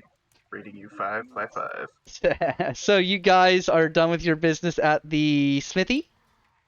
I am very happy. You leave your armor with them. He says come back in the morning. Actually, no. He just says, come back in like an hour, and it'll be ready. Okay. So you and Gorkar kind of browse around the shopping district.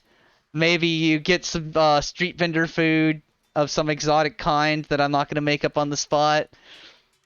Gorkar kind of wants to go get, Piazza. Yes, piazza. But also, leather strapping and furs from Trosh's clothing shop. Gorkar's kind of jelly. Okie doke. You go by Trosh's place and ask for like a nice barbarian harness, basically. Yeah. All right, yeah, you've got to deal with Trosh. He looks you over and goes, I could. Or, oh, all right, that's right. It's Trosh. Sorry. All right, I could definitely do something with this, mate. All right, you help me out. Yeah, you helped me out real good back there with me arm and me leg that got taken by them sharks. Them lone sharks, them bastards, them bloody bastards. Sorry, I'll get a little pissed off. Ladies, and he snaps his fingers, and the two blind goblin women kind of look up from what they're doing. Make our bugbear friend here a well-fitting, very, very nice barbarian harness, eh? They both get up silently, walk over to you, Gorkar. And much like before, they don't have any like measuring equipment, but they do things like put the tips of their thumbs together and splay their index fingers out and take measurements basically with their hands. But they measure you over with their hands, and then they walk over to their little station and begin working.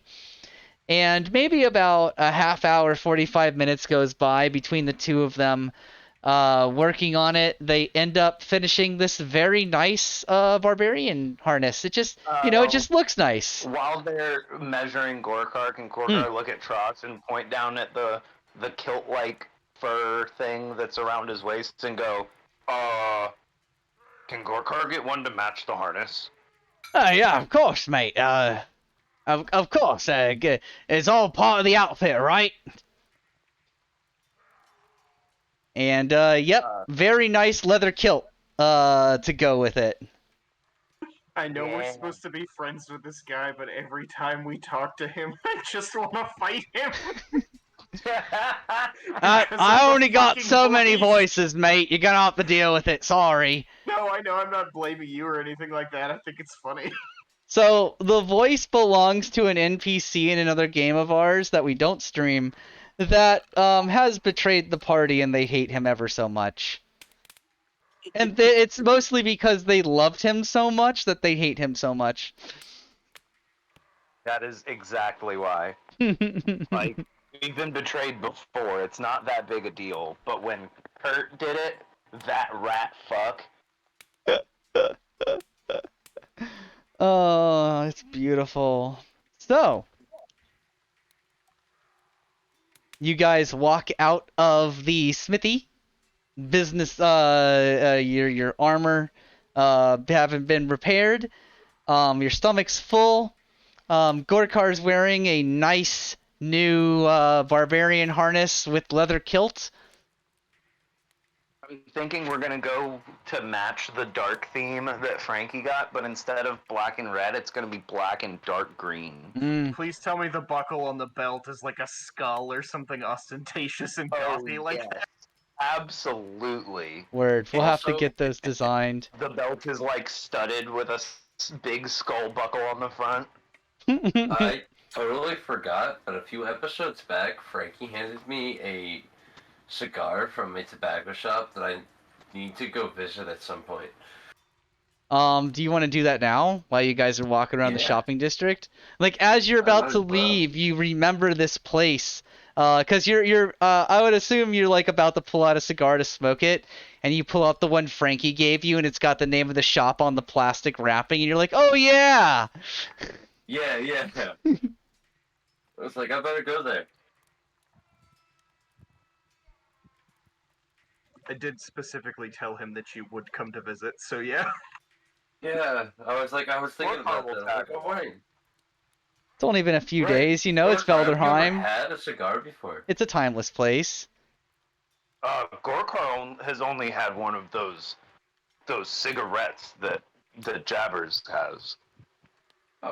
Well, Rob reaches into his pack, and you happen to notice he's actually down to some of the last few from his actual homeworld. But he Hey takes one out and guys, hands it to I'm you. gonna mute myself for a second and walk away. I have to FEED my DOG.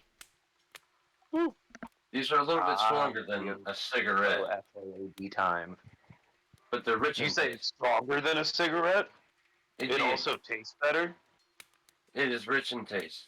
Yeah, but you don't some of it- inhale, you gotta puff it. Indeed. Gorkard takes the cigar and looks at it and says, Gorkar never see anything like this, even here in Velderheim. Where this from? This is from my world. My father used to smoke these, and I guess the habit passed on to me. Gorkar's eyes go wide as he has like next to nothing from his homeworld except for what was gifted him from his goddess. And goes, Rob, sure Gorkar can have this. Of course. I mean, how many times have you had my back in combat thus far? You get the big teary-eyed anime grin from Gorkar, and Gorkar's like, Gorkar will enjoy this very much. I have returned. What is Gorkar enjoying? A cigar from Rob's homeworld. Oh, I see. Nice. And Gorkar's like, wait, you're actually gonna give this to me? And Rob had no problems whatsoever handing it over. So the two of you approach the cigar shop with cigars in mouth, lit, smoking them as you stroll down the street, eh? Or are you Yes. waiting to light them up until you get to the cigar shop? No, I like the first picture. Alright, cool. So, Gorkar, you light it up. I guess we should leave it up to fate. Roll a d20. Oh god. Okay.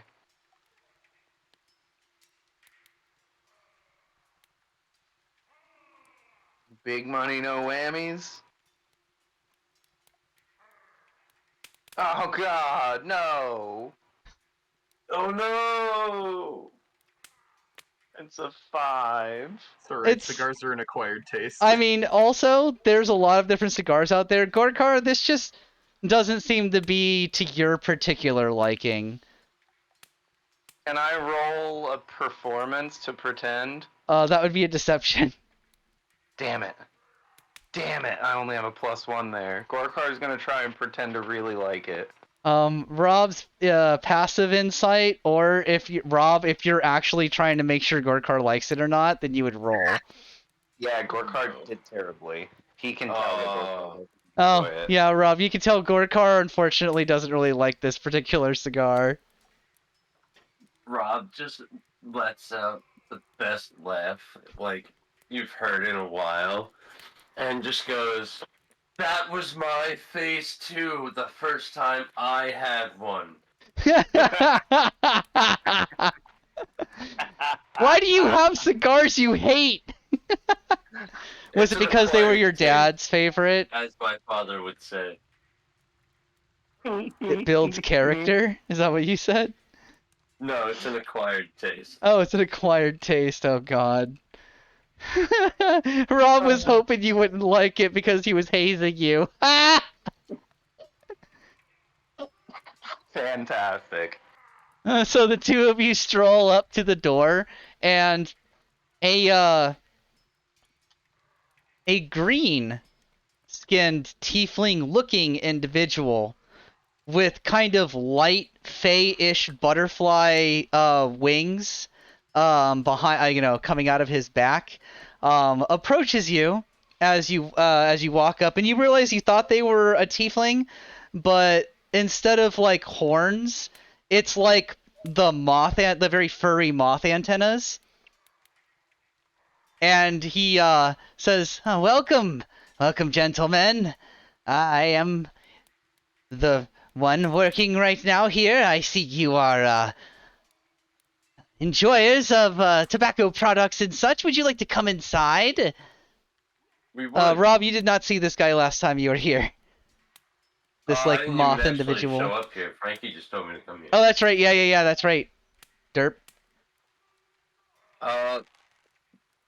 Previously, a friend of mine, his name is Frankie, came here. He spoke with the shopkeeper. He told me I should come talk to him. My name is Rob the Pure. Yes, I believe I was told to keep an eye out for a Rob the Pure, and it seems you have brought one of your discerning friends with you, I see. He smiles Right, at Gorkar. This is Gorkar. In fact, he's quite famous. You should know him from the arena. I do. I know your whole crew. That rhymed. I didn't mean to do that, sorry. Can Gorkar, try and, look cool and puff the cigar even though he hates it? Performance. Because you're trying to look cool. You're not trying to look like you like it. You're trying to... You've got... Your mouth has gotten past the point of tasting it. So it's fine. You know how it goes. Oh, yeah. Alright, my mouth is numb now. I can't taste it anyway. Puff, puff, puff. 14 to look cool? He looks you over, Gorkar, and goes, much cooler in person than in the arena. And he turns around and walks inside going, come. We should explore the range of tobacco products to see what fits you best. Gorkar lets out a chuckle, like a laugh, almost the same way that Rob did. Just with the cigar chomped down in his mouth. I was actually That, wondering. Look, ma, no hands. What were you wondering, Rob? Rob pulls out his cigar little booklet thing he has, that holds his cigar, and he pulls out his last one and goes, "I was wondering if you had cigars just like this one." May I see it? I will have to Is it like not wrapped up, or is it wrapped up in something? It's just like it's no plastic or anything. It's Okay.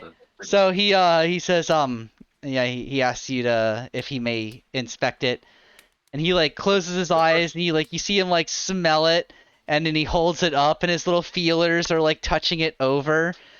And he says, this is a plane I am not familiar with. I will have to, I hate to do this, we would have to either take the whole cigar, we would give it back to you, of course, we would have to have others analyze it to see if they are familiar. We have connoisseurs of the multiverse. One of them must have come across this if your plane, still stands. Well, Yes? light still seems to be with me, so I assume so. So yeah, of course. You, still dream, yes.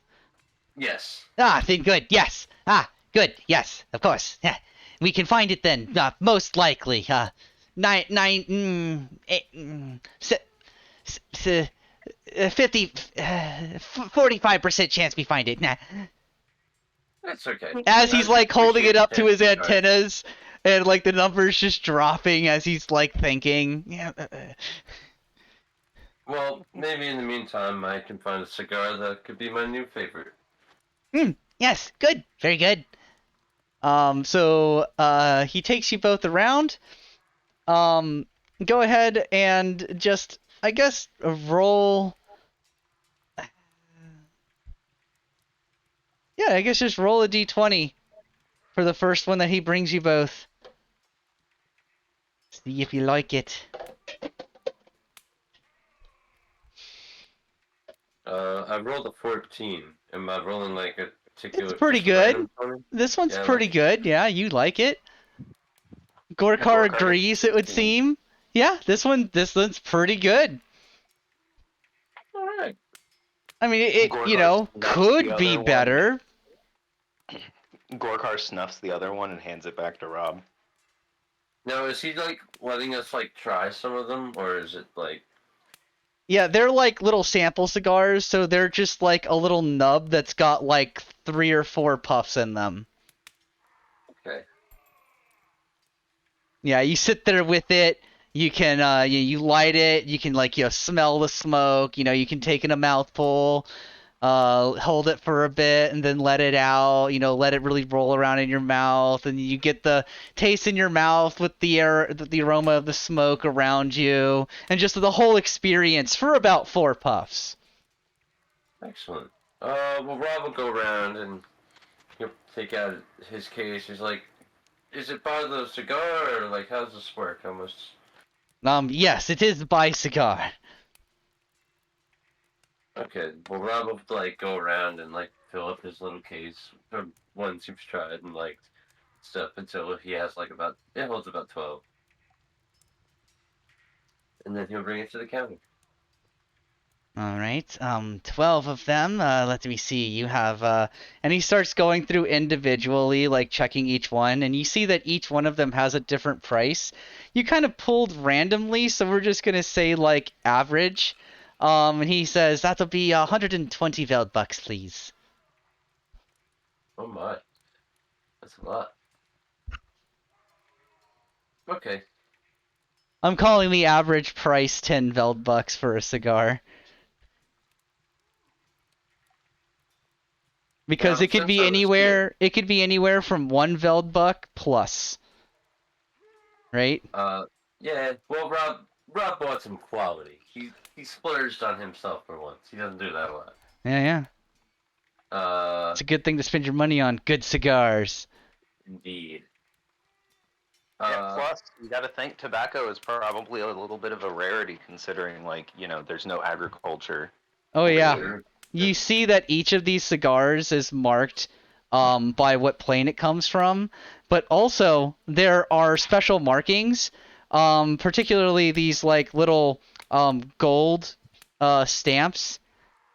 And this particular it's just a circle with a line through it. You usually expect it to be red, but these are gold in color, and it's just stamped over the name. And yeah, you just noticed this over a number of them, a lot of them actually. Did the one that Gorkar liked have the gold stamp? I am rolling a dice.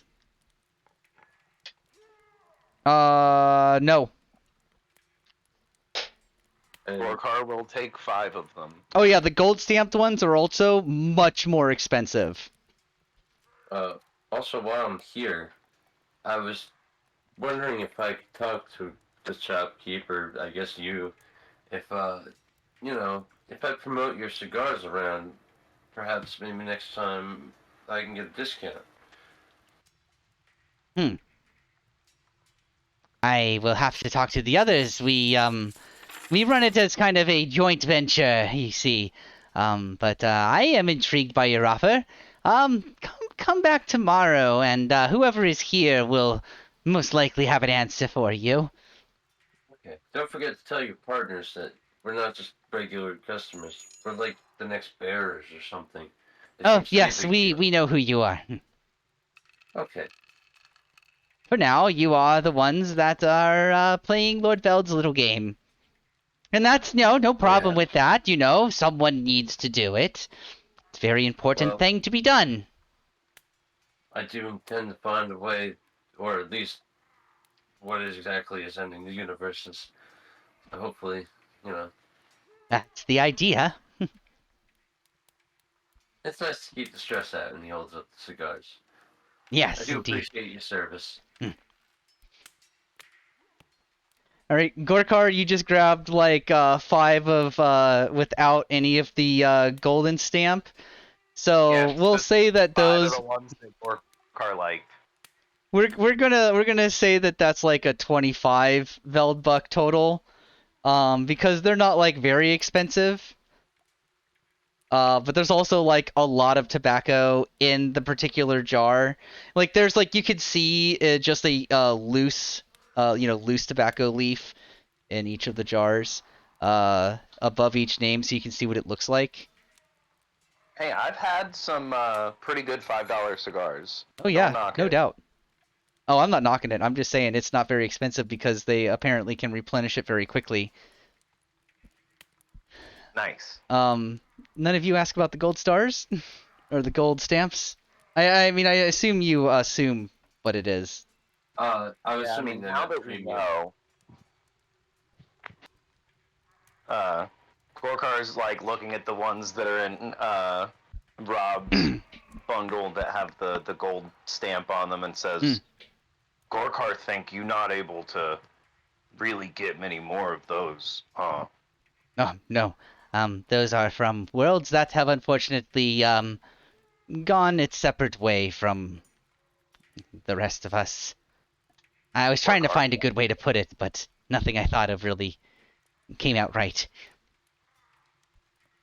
it I'm okay. kinda getting used to Gorkar hearing it. understand. Indeed. Anything else? Not today. Not for me, Uh, anyway. Gorkar slides another 5 belt bucks across the table and says, Gorkar buy you a cigar too. Ah, well, thank you. And he pulls one of the ones that you bought out of the case. I do particularly like this one. It's why I brought it to you. And you see him just clip it and light it right there and start smoking it.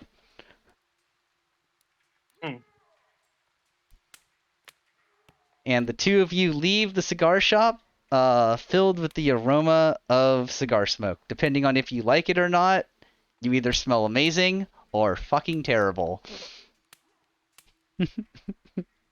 I'll just If assume I like Rob's the been cigar, I smoking like it. so long. He just No, what I mean sounds good. is, if you don't like tobacco, if you don't like the smell of tobacco smoke, then someone who smells like cigar smoke just smells fucking terrible. I figured that the party's kind of used to it, and because I've been smoking them just kind of around all the time. I guarantee you people used to smoke cigars to cover up their own smell because they didn't bathe. 3 out of 4 of the party smokes actively. I am from so- around that time. Oh. Yeah, Gorkar only smokes because everybody else is doing it, and he's like, meh, why Peer not? pressure. Peer But, pressure, like- peer pressure. I feel Well, like if they have jumped that off a bridge, survival. I'd do it too. That's I why get he that. only got 5 cigars. He's the kind of cigar smoker that smokes like a quarter of his cigar and then puts it out. Oh god, that's gonna Rob- taste awful. Rob mentioned to Gorkar They taste a lot better after drinks. Gorkar could see that. Yeah, just wait till you try them when you're drunk. we should roll our cigar and tobacco. Oh shit, why taste. didn't you tell me? Infinite One, Rolls thanks for the resub. Sorry, Gorkar. Oh, who resubbed? Infinite One, resubbed. Hey, thanks for the resub. And you got a first. Nice first, Infinite One. Sorry I missed that. Oh, I was just making a suggestion that since tobacco does in fact hit different after you've been drinking, if we've been imbibing in the sauce, we should get advantage on whether we like it or not rolls. Oh yeah, for sure. 2d20s take the higher. I like it. Yeah. Alright, so RTP, Gorkar, Jabbers, and Frankie all rendezvous at the Broken Fiddler. I think that's the plan. Sounds good to me. Yeah. Alright, so the three of you find each other. 4 of us. At the four of you? Did I say five? You said I said 3. Oh. I don't know what the fuck I'm thinking. The four of you meet each other at the Broken Fiddler and enter together. Zulnar is in his usual spot behind the counter, cleaning glasses and such, and smiles as you enter and says, hey, how's it going, guys? Welcome back. Good fighting today. Thank you. It fares well. Good fighting and good deals. Yeah, thanks. We didn't have a choice. I mean, I know, but, you know. Gorkar think we still did good. Yeah. Hey Zolnar, how about a round of drinks? Stop moving yourself. Okay. Does Frankie notice Gorkar's new threads? Stop moving yourself. It's What? resetting what I'm doing every time you move. Okay, That's so now fucking you dumb. can move yourself.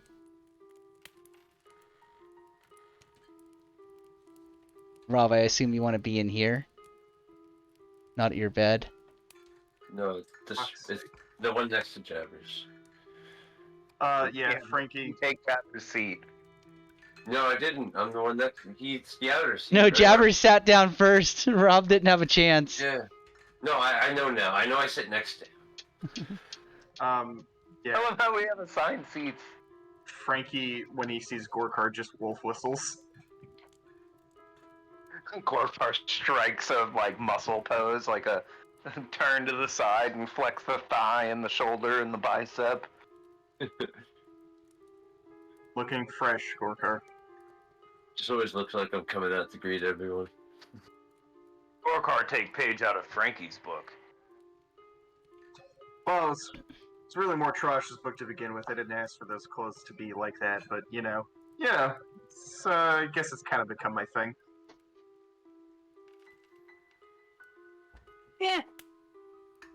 Gorkar think this look much more appropriate. He kind of pats his chest where the leathers are, where the harness is. It's very striking. Mm-hmm. Yeah, Zolnar drinks, all of them, please. You got it, guys. And he Oh. pours you all out drinks. Rob pulls out his little tobacco thing yet again. Frankie, appreciate you pointing out the shop for me. Oh, you finally went and visited them. That's good. I was I worried did. they were gonna send people out to find me or something. No. I went there and bought a whole bunch of cigars. Cost me a lot. Because the transaction is completed. Because I'm pretty sure he gave me a discount for telling you to go there. Nice. You guys ever notice how the economy around here is built on shaky deals? Dolnar just chuckles and says, well- Sorry, Jabbers, what was that? Said Jabbers have a lot to say about economy. Not Zolnar- sure how to say it. Zulnar laughs and says, well, that's what you get when your entire economy is built on paper that is worthless, effectively. Imagine. Topical. I don't understand. Oh, how it I operates. set that joke up Not 13 like gold. sessions ago! Hell yeah!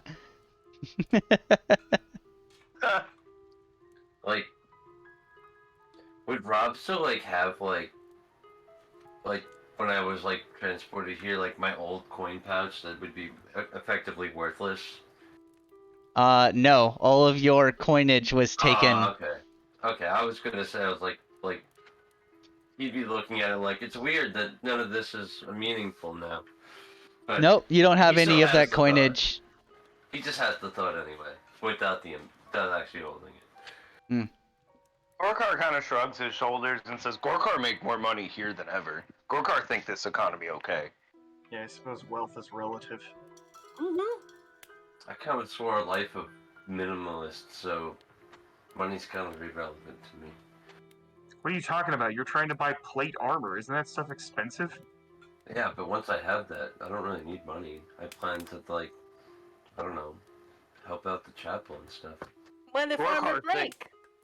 Gorkar thinks some abbeys have deal with local blacksmiths to make plate for paladins. Yeah, there was a blacksmith at home. I kind of wish I still had access to that. Gorkar, sorry to bring it up. It's okay. I plan to save the world, remember? My world will be fine. Frankie doesn't say anything, but he just immediately downs his current glass of liquor and taps the table for another one. Zulnar just quietly fills it back up, and Frankie, you share a very knowing glance with Zulnar. He absolutely understands where you're at right now. And he's the only one in the room that does. Oh, while you're here, Zolnar, Frankie's gonna pull out the bottle of liquor that Lord Veld gave them and set it on the counter. Do you know what the hell this stuff is? His eyes go wide. What? Yeah. Where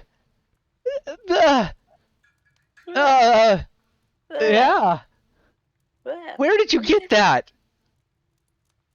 Reward for services rendered, I guess. He blinks and says, I never thought I would see that again. Oh, by Zarduke. Wait a Is minute. That from your world, Zona? No, my world was sorry. No, my world was like a hub of sorts in the multi-planar network of things. So we had a lot of things from other worlds. I just am familiar with this. Its world, sadly, was lost a few hundred years ago, I think. That's what Lord Veld said. Well, be a lad and get us a bottle opener for this thing, and grab yourself a glass, faithful barkeep. I thought that absolutely nothing survived of that plane, though. I mean, we didn't even get a hero from it. It was lost quite unexpectedly.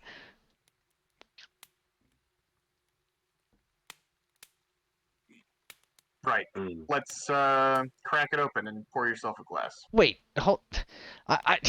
You're trying to gloss over this. This thing is the only surviving thing from that plane. That's fine. It's still liquor. Like, I mean, I'm not saying I'm not going to open it. Like, there's a sound as he opens it. Well, actually, no. The way he opens it is he pulls out, like, the metal tongs and, like, you know, puts the, heats them up. Like, he's got, like, a little torch and he's heating up the metal tongs. And then, puts the tongs around the top, near the top of the neck. And he's just listening to you, like, and then pulls out like a little cloth that's been wetted and kind of quickly, you know, whips it around the place where the heated tongs were just a second ago, and then he just kind of lightly knocks it with a cup, and just a clean the glass just breaks cleanly. And he goes, that was the proper way of opening it. There's no resealing this one. No, it's intended to be There's drunk. No resealing this one. No, this liquor is only good for a few hours after you open it. So, Well, drink up. And he like That's a- pours you each a glass and himself one, and holds it Wow. up. Well, yeah, Rob raises his glass. Then tonight we revel in our glories. Yes. And that is a good scene to zoom out from as the five of you enjoy. Actually, no, I'm getting ahead of myself. Oh my. We do not zoom out from here. As you all are drinking and being merry with each other and talking, I'm not going to pull all the models in through, but all of you hear the door open, and Jabbers, everyone that's a part of your book club, comes filing in through the door. Tink and Dinkle kind of, hey Jabbers, as they walk by. Oh, Um, hi. Hi, Dink. Hi, Dinkle. and yeah, Mora stands by the door and goes, Jabbers, emergency book club meeting. Bring your copy. Let's go. Before he gets whisked away, like before everybody piles in, Gorkar would add on to the toast and say, Gorkar think this good time to raise toast to new friends and connections we made down here. And Gorkar gets a little misty-eyed and looks around at everybody since he's had like a little aside with everybody around the town, and it's just like, Gorkar really like you guys. If in bad situation like this, Gorkar glad it's with you. Oh my, Frankie just I- pats you him on the shoulder. guys. I really like you guys too. Everything you tried pretty swell. And if I had to be stuck in this hellhole with anybody, I'm glad it's you guys. Oh, I'm glad you guys the are end. staying here at my tavern for now. No, I don't mean the tavern, I mean Velderheim. No, I mean, I'm just saying I'm glad you guys are staying here with me for now. It's good company. Yeah, Frankie Gorkar will... really like this place. I think yeah, Zolnar make good friend. yeah, that'll be Frankie's part of the toast. He raises it to Zolnar and just says, to the best damn barkeep in the multiverse. And Gorkar here. he raises his Push cup and takes his glass drink in. as well. Whee! And then Jabbers, you are whisked away into your book club meeting. Yay. So you didn't have a proficiency with the book club yet. You were only starting, eh? I had level 1 book Ah. club can't. Okay, that means you get a +1 to your roll right now. Lovely. Did you just call it book club can't like it's thieves can't? It is literally That book is club literally can't. what we called it, yeah. Yes, That was the fantastic. name. it is book club can't. So, So, Jabbers, D20 plus I- 1? yes, I need you to roll your book club can't. Okay. That's a 9. They open up to like a later chapter and begin discussing things that you just, you didn't study this part of the book yet, so you're still kind of in the dark about what's going on. How about let's have you roll another book club can't as the meeting goes on. Even worse, a 7. All right. Yep. After the meeting is over, Tink and Dinkle kind of approach you and say, "We here to help you learn more." Good. Jabbers need it. Jabbers And not sure he quite understand just yet. and so they will spend their time helping you out and roll another book club can't roll. Or no, this would be an intelligence. This would be like an intelligence roll actually. Oh. Then that's a 16, because I have That's a plus 0. 16. All right, because intelligence roll for learning. So 16, you are now book club can't level 2. All right. And they go, hopefully you've learned more. We saw you confused. Sorry. And they like leave. You are like one of the last ones out the Nicole. door. Yeah, no problem.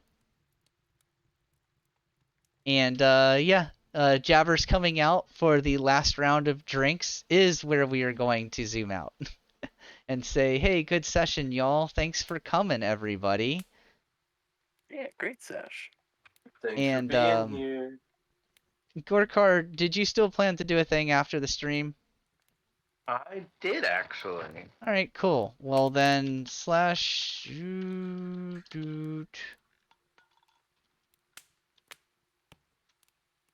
There we go. Isn't Make sure you guys go and follow Gorkar, aka Could It Be JC, because he is going to be streaming sometime soon after we end the session here. But JC, would you like to tell everyone a little bit about what you do on your channel? Okay, sure. I mainly do what I call a fight companion, which is where I do color commentary for boxing and mixed martial arts events. I also stream video games like I am doing tonight, continuing my long play of Kakarot, and once I need to rebuild my stand setup, but once I do, I will continue streaming live sets of my two bands, as well as begin doing like solo acoustic streams where I will be plugging and playing music from both bands. So yeah, go ahead and give me a follow. I'd really appreciate that, and I appreciate everybody stopping in tonight, all of our patrons, and just all of the support in general. This is a lot of fun. And also, we do have another friend in here that streams from time to time, Uncle Nix. I have to wait 39 more seconds before giving another shout out, but you best fucking believe I'm going to shout his ass out once that time has gone by. Jabbers, I don't know if you'd want to plug your channel real quick here. Sure, why not? Uncle Nix does occasionally, once in a blue moon when he has the free time, streams retro game content. A lot of NES, Super NES, Genesis, Game Boy. If it's all an old console, I probably will stream it at some point. Nice. And I met Uncle Nix on Twitch. He is awesome. There we go. It worked. Make sure you give Uncle Nix a follow as well, everyone. And on the heels of what Gorkar said, again, thank you everyone that has followed us and subscribed on Patreon. It helps out a lot with getting really nice assets and subscriptions to everything that we use for this. This production would not be what it is without you guys. Thank you so much. I appreciate you wholeheartedly. Yeah, thank you guys very much. And Y'all are great. oh, sorry.